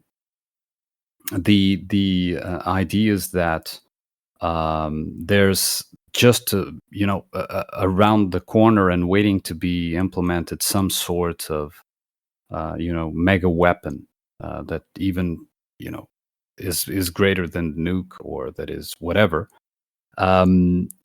is put into, for example, alt media types, exactly to then generate that central point that you said, where both the sides eventually come together and manifest as reality, as perceived reality, right? And I do think that the actually only weapon or tool that they have are these narratives. It's something that I know it's controversial for a lot of people, but I think that it's what is actually happening. It's the only thing. Yeah. I would say, just to make a point regarding what you articulated, Cubstar, on Medusa being symbolic of the nuclear weapon, that I believe you stated that, like Medusa's gaze, she turns that to stone, again, like the pillar of salt idea of Lot's wife, that it paralyzes, it makes one inert. The stone as well is almost like it's a natural material, as opposed to, say, the brick, which is obviously artificial. However, the primary point is that it paralyzes that thing, calcifies it, which of course is what nuclear weapons do to the geopolitical environment. But we even have this idea of the MAD, right? Mutually assured destruction. And tying it back in with Joker, a folie à deux, the inverse of the fool, you could say, the trickster, that shadow, as Armunn stated. It has that, it generates that madness. It's a sort of magnetism of madness, a applicator of it, an initiator of it. But it's interesting because J. Robert Oppenheimer, whose movie, I believe, biopic, that came out, I think it was last year or maybe in 2022. And you have with that that very famous quote from the god Krishna from the Bhagavad Gita, the Hindu holy text, where he states in regards to this auspicious and yet ominous occasion of the nuclear bomb and its testing, he states, "I have become death, the destroyer of worlds." The world, yeah. But that thing omits the context, the larger context within the Bhagavad Gita, where Krishna implores a warrior, Arjuna. I'm unsure of the etymology of that. It'd be interesting to see what that actually means. Yeah, literally the shining one, which is also an epithet of Dionysus. Again, this sort of And the idea. seraphim. And the serpent. Yeah, the seraphim. Interesting. Yeah. But he states to this warrior Arjuna, or the shining one, urges him to fulfill his destiny and fight in a battle. So to continue creation through the destruction, urges him to run the hamster wheel, so to say. And Krishna reveals his true divine form. Krishna, by the way, means dark. That also links to the Aztec creator god Tezcatlipoca, Lord of Darkness, the Lord of the Mirror's Smoke. Very similar to Cassiopeia, by the way. The Vishvarupa, which encompasses the entire universe. So he declares himself to be the source of all creation, preservation, and destruction. Again, there's the tripartite essence of it. And he mentions multiple things within that. I am the source of all beings. From me they arise, and into me they merge. All beings exist because of me, yet I am not dependent on them. I am the taste of water, the light of the sun, the life of all beings, the mind of the wise, the splendor of the glorious. I am the strength of the mighty. And whenever you see strength mentioned, even with the idea of the Shakti, which links to Cassiopeia, this form of order, it is it literally means energy in its symbolic or primitive sense. It is again that discharge of the potential of the one, of all potential in that tripartite or triune rather, dispensing with that or discharging with it through energy, through again the oscillations of time, the waters of life, the desire of the passionate, linking to Mars, the blood, the aesthetics, renunciation, the seed of all beings, the dwelling place of all. I am the beginning, the middle, and the end of all things. I am the unborn, the eternal, the abiding. And then it goes on. I am the infinite, and of course, I am death, the destroyer of worlds. I am the source of all creation. And it just continues on. But in that, what you're really seeing is ultimately what you see with, firstly, of course, the nuclear bomb, right? Mm-hmm. But even Medusa and the power that she has to turn things that are energetic back to their potential state of, their inert state, to turn them into that sort of naturally silent, still state. I think there's something to that as well, and I think you're totally on point with that, connecting Medusa and that power she holds, and of course Perseus wields with that of the nuclear bomb. Yeah. Great point. There's this idea that mankind is capable of destroying the world. And this idea, I think, has no foundation. Man is not that powerful. Sure, it can cause destruction, but not in a sense of a complete and utter destruction of the world. And but that idea per se is links to this change of civilization, in the sense of the destruction of the previous spirit to the then the new baby spirit being born out of those, out of the ashes, of the perceived ashes of the previous world. So in this case, would be the end of Pisces, the beginning of Aquarius, and I think that idea was placed there exactly to pre-program and make it a perceived reality that the end of civilization, in this case of the West, of a certain way of life, equates to the actual end of the world. You understand? Do you not think there's perhaps something to this grander? Again, if we understand, like what Steiner stated, that the incarnation of Lucifer, or the rebel, occurred within the court of the Yellow Emperor, I forget his first name, but Huangdi, I think that's the title of emperor in Chinese, and that was in 3000 BC, he states, right?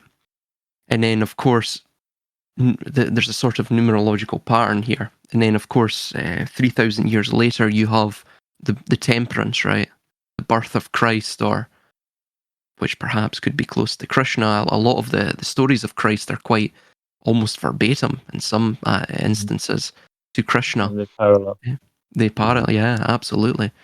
So, and another thing as well, like what you've just stated there, Krishna, that he is the Trinity. He is everything within the Trinity. The Trinitarian doctrine, which is somewhat mentioned within the New Testament as well, also implies that Jesus is all three of those too, the beginning, the middle, and the end. But anyway,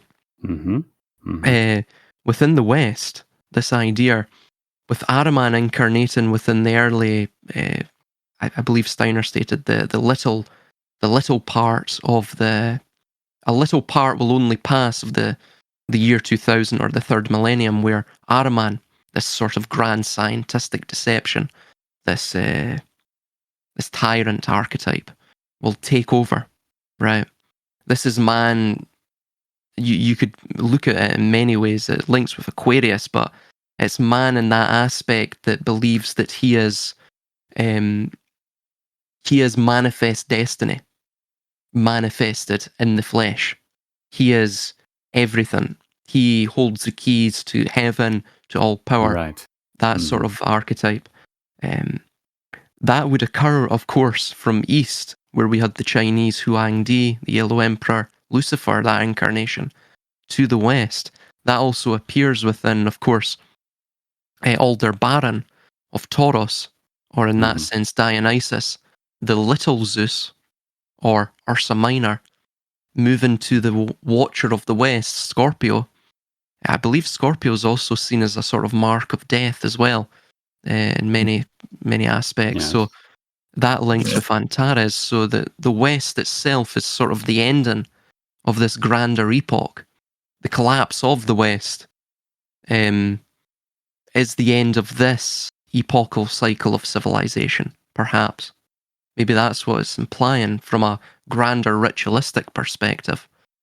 Yes, and for sure now with this input from Cubstar, for sure we can expect the Medusa to be involved in some way. It could be an actual psyop of a weapon being used, etc., or it could be an accident.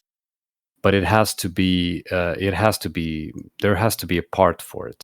The Medusa has to, in their myth, destroy the Kraken, destroy the Cetus, and therefore save Andromeda and save the civilization to be rebuilt in a better way, build back better, right? that whole mantra that we were flooded with.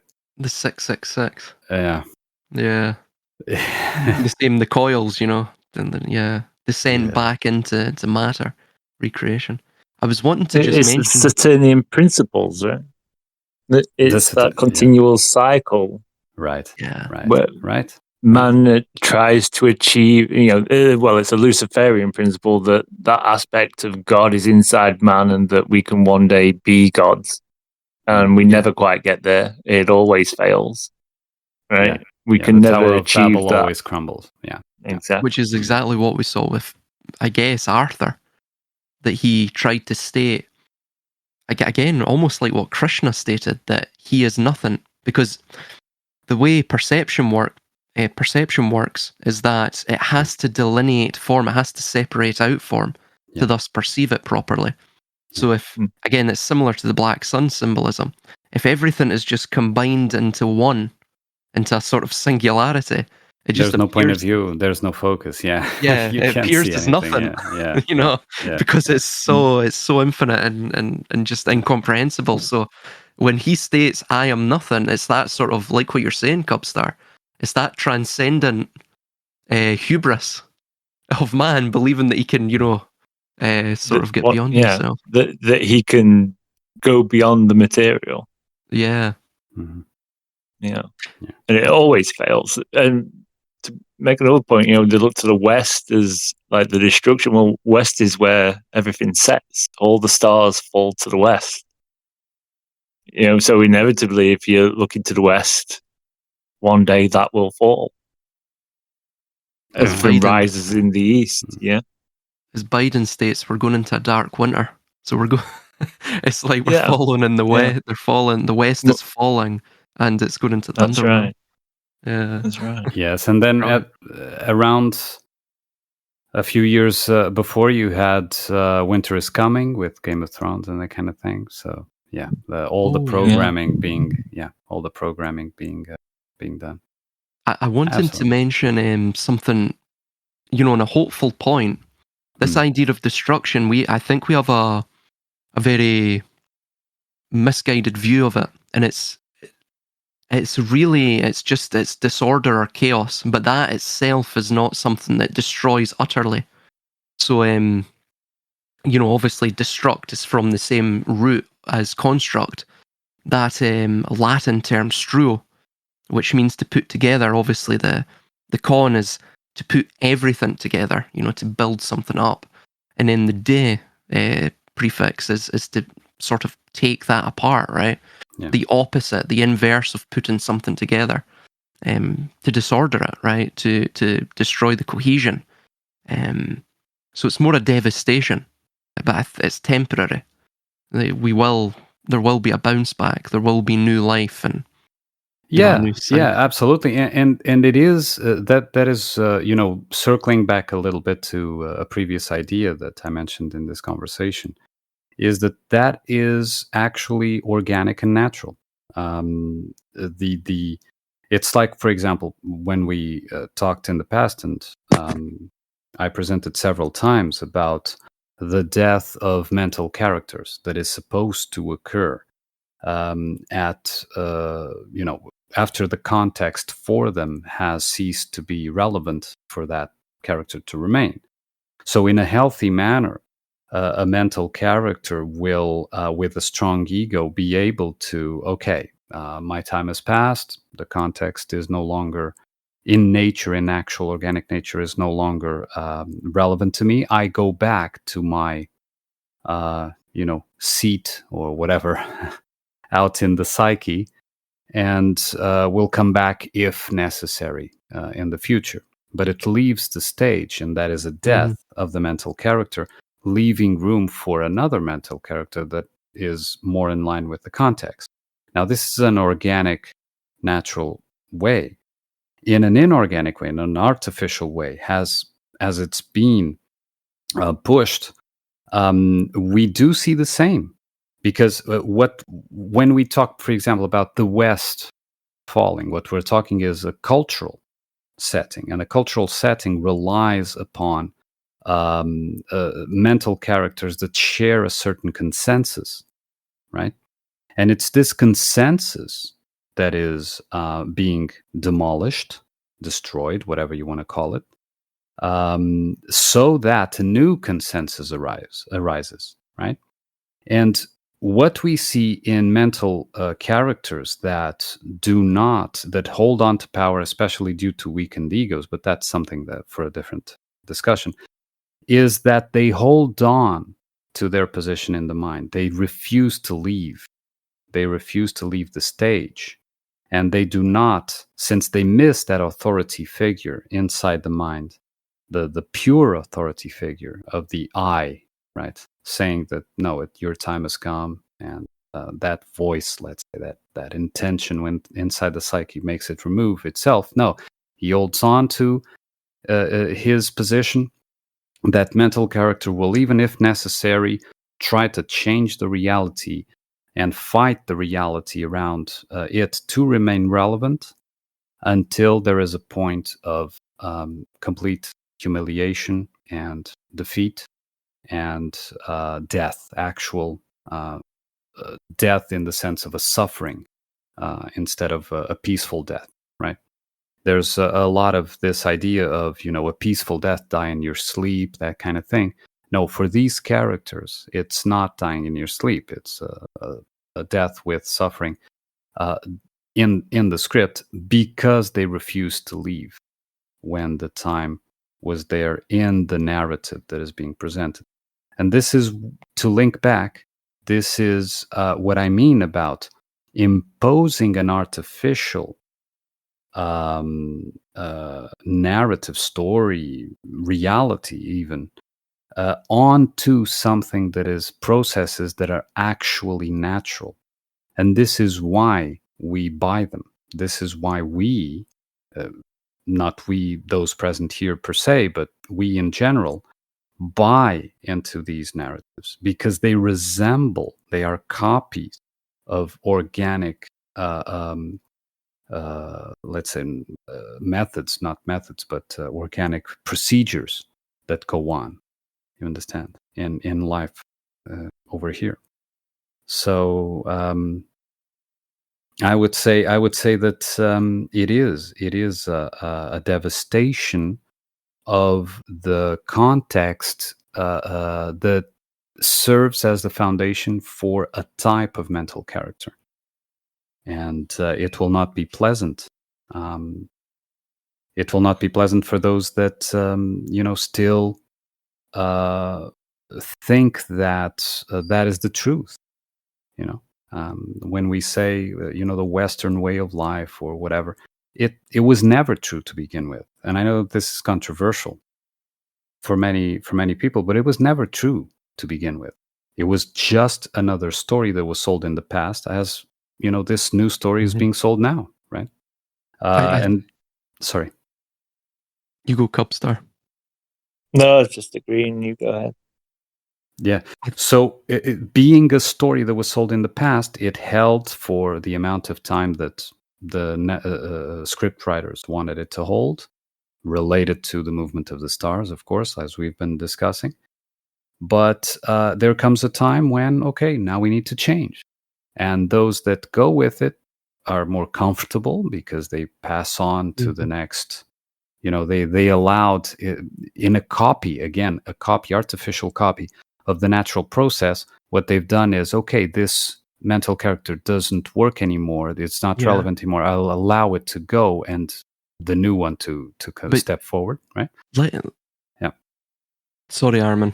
No, go ahead. No, I was more or less... Just to interject really quickly. Mm-hmm. It's almost these narratives that they set up, and of course every civilization, as Spengler would call it, high culture, we would know them as empires and or grander civilizational structures, right? Which may contain maybe, 5 empires or 4 empires in it before it then collapses as a grander idea, right? The West is similar in that sense. We've had the French Empire, the Spanish Empire, of course the Portuguese Empire, the American Empire. There was a fledgling German Empire which failed. The British Empire, so on and so forth. The Dutch was also the Dutch as well, yeah. Mm-hmm. Mm-hmm. So they were all tethered to a grander, as Spengler would call it, the soul image, the literal expression that Well said. Yeah. that formalized what they were. But being tethered to that, like what it states in the Bible, that the wages of sin are death. So you could think of the sin or as the shin, as the shin letter, which is that W letter in Hebrew.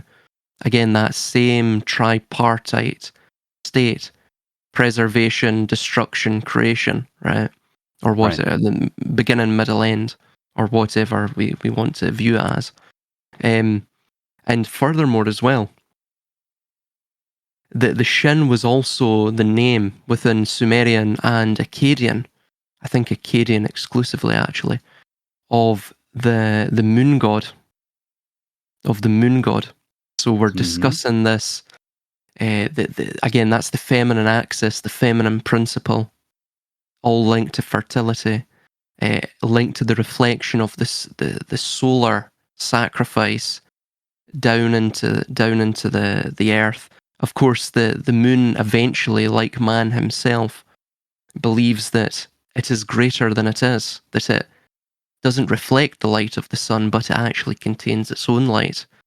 And through that, again, that develops into hubris and then develops into the final state, the Kali Mata, if you will, where we literally destroy ourselves, like what we're discussing. But the Kabbalistic principle, which seems to protect against this sin or the sine wave as well, right? The oscillations, is letat leza lehayot, which literally means let it be, which of course the Beatles stole further, one of their major hits.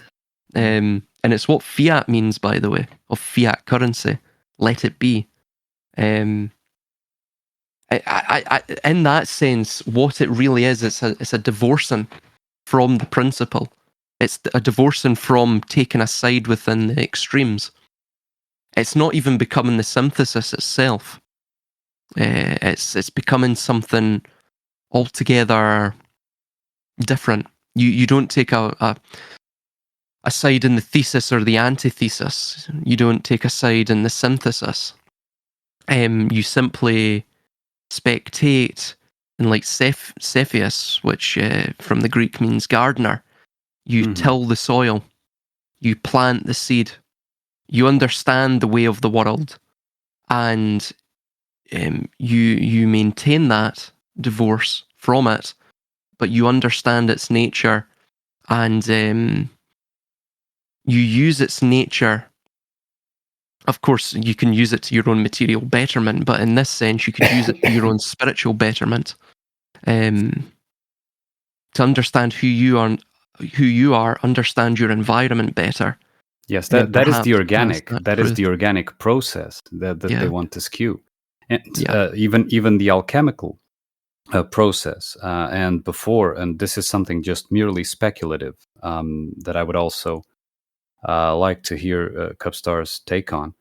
And this is mere speculation. We were talking before so the sequence is usually Negredo, Albedo, Citrinitas, and Rubedo, right?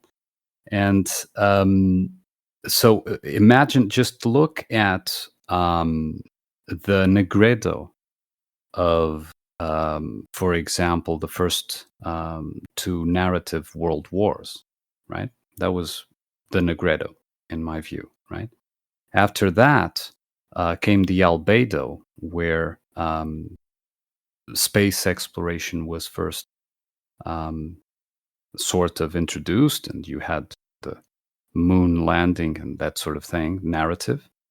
Then came the Citrinitas, where the concern about the environment and the sun and the global warming, supposedly climate change, whatever, came into play.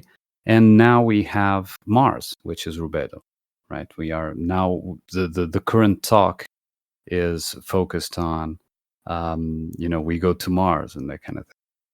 So even the alchemical process, which I think stems from an organic thing, of course, not the actual text of alchemy, the language of alchemy, but the process itself has an organic layer to it, is skewed in the narrative.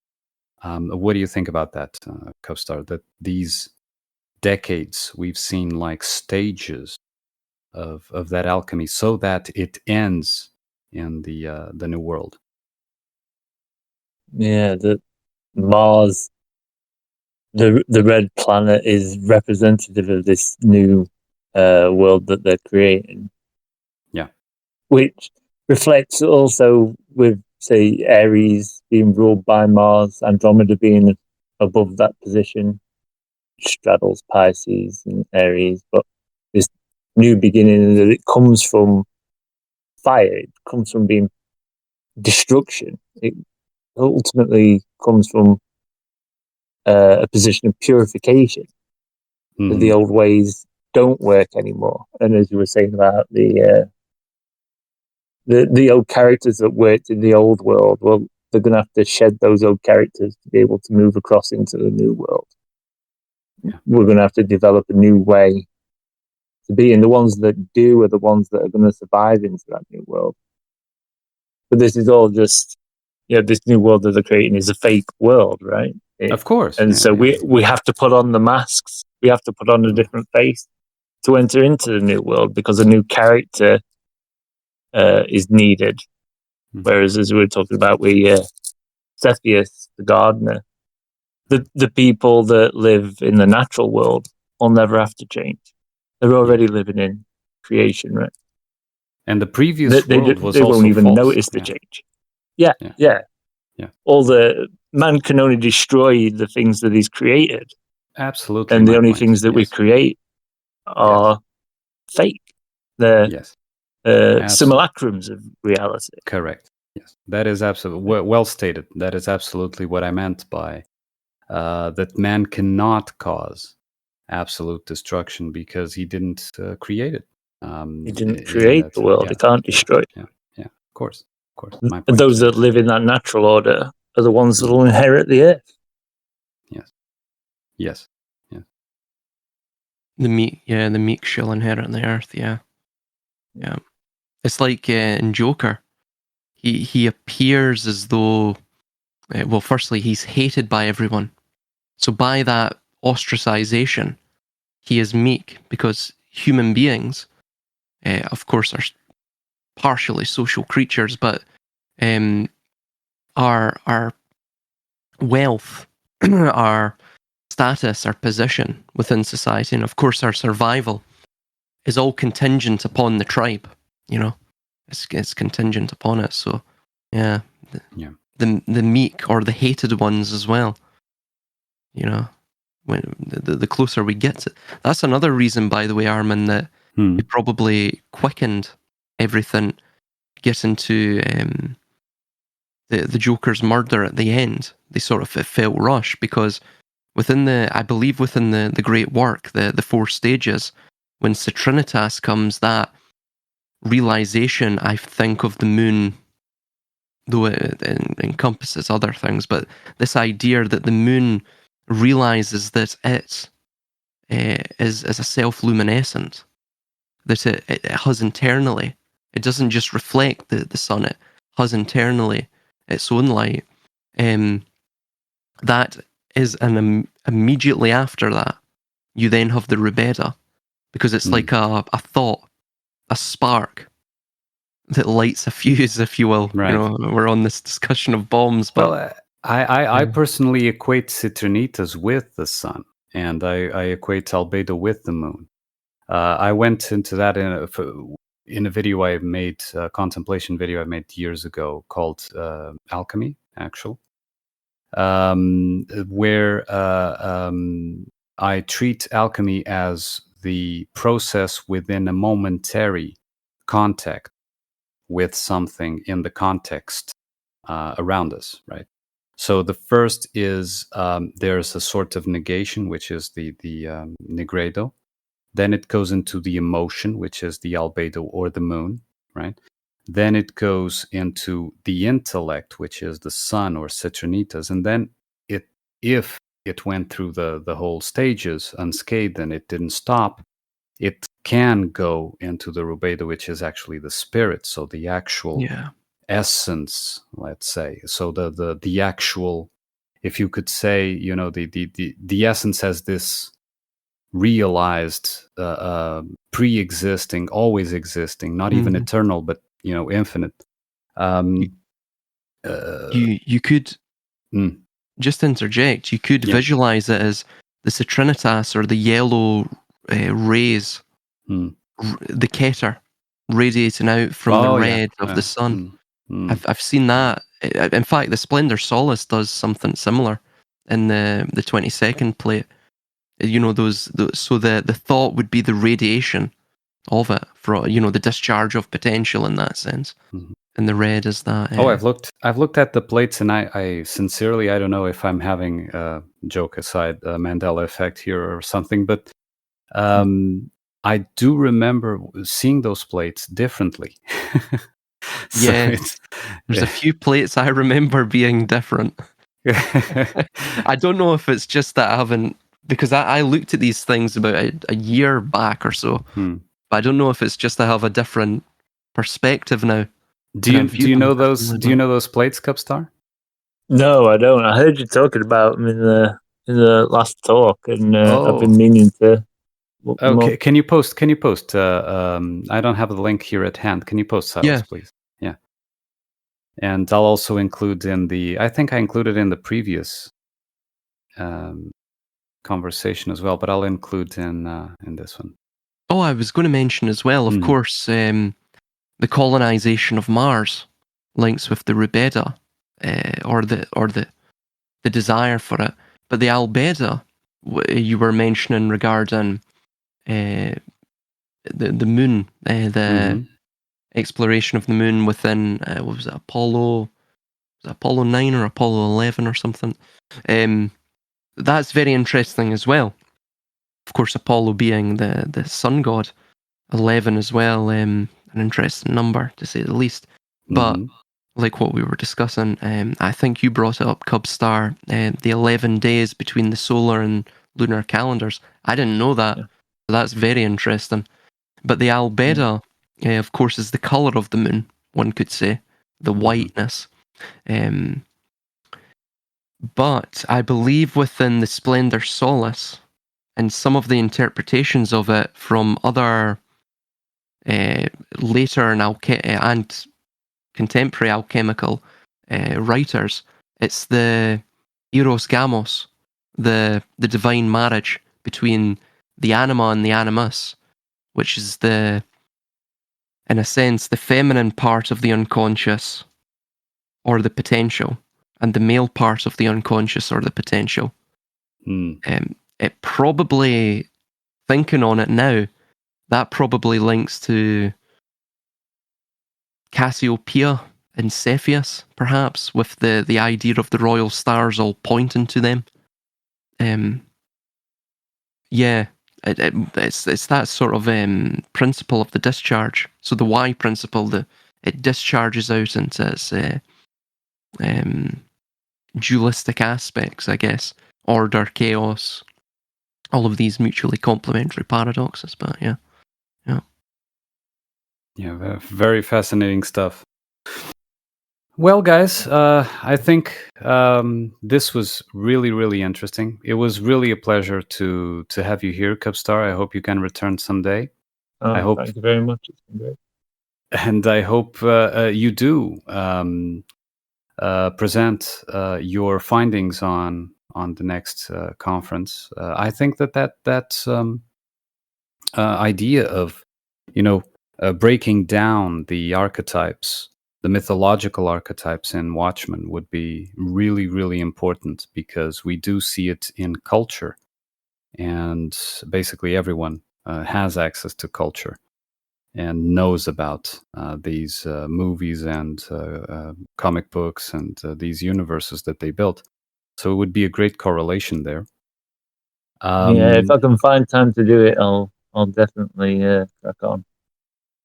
Yeah, really. Or even if it's just a one-to-one with Tim, and you just go as an improvisation. As you can see, you did very well improvising here. You don't need to. Thank you.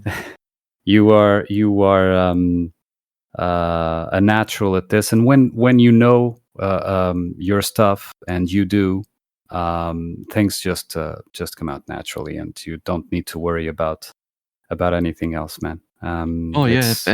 If I may, you're superb, absolutely superb. Thank you. Absolutely, really articulate, and of course, I mean, your knowledge is, especially when it comes to astronomy. I've learned actually a lot from this discussion. Brilliant. And this coming from Silas, man, you should really, wear it as a medal. It's an honor. It's an honor. Yeah. And also a pleasure to have you back, Silas, as well. Always a pleasure, my good friend. And for sure, we'll have several more conversations on other topics along the way. And it's been a great pleasure, like I said. My good friend Silas, and introducing here Cubstar to other audiences outside the IPS. I think he deserves it. He has, I don't know if you want, of course you may want to keep it selective, but do you have a website, or do you want to point people to your Discord or something like that, Cubstar? No, I have nothing really that I can present at the minute. All right. It's in the works. Okay. Very well. I'm looking forward to that. But for sure, you can catch Cubstar around, like I said, the IPS, Internet, Infinite Plane Society. And you'll see him commenting often there, and also on the IPS Discord. And as we've just heard, he's probably preparing a website with his findings.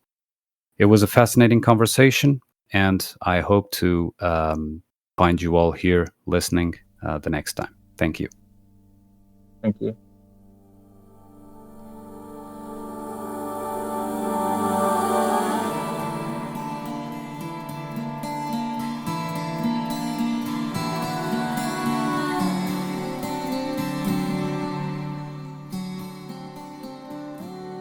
Prognosis, a podcast with Armunn.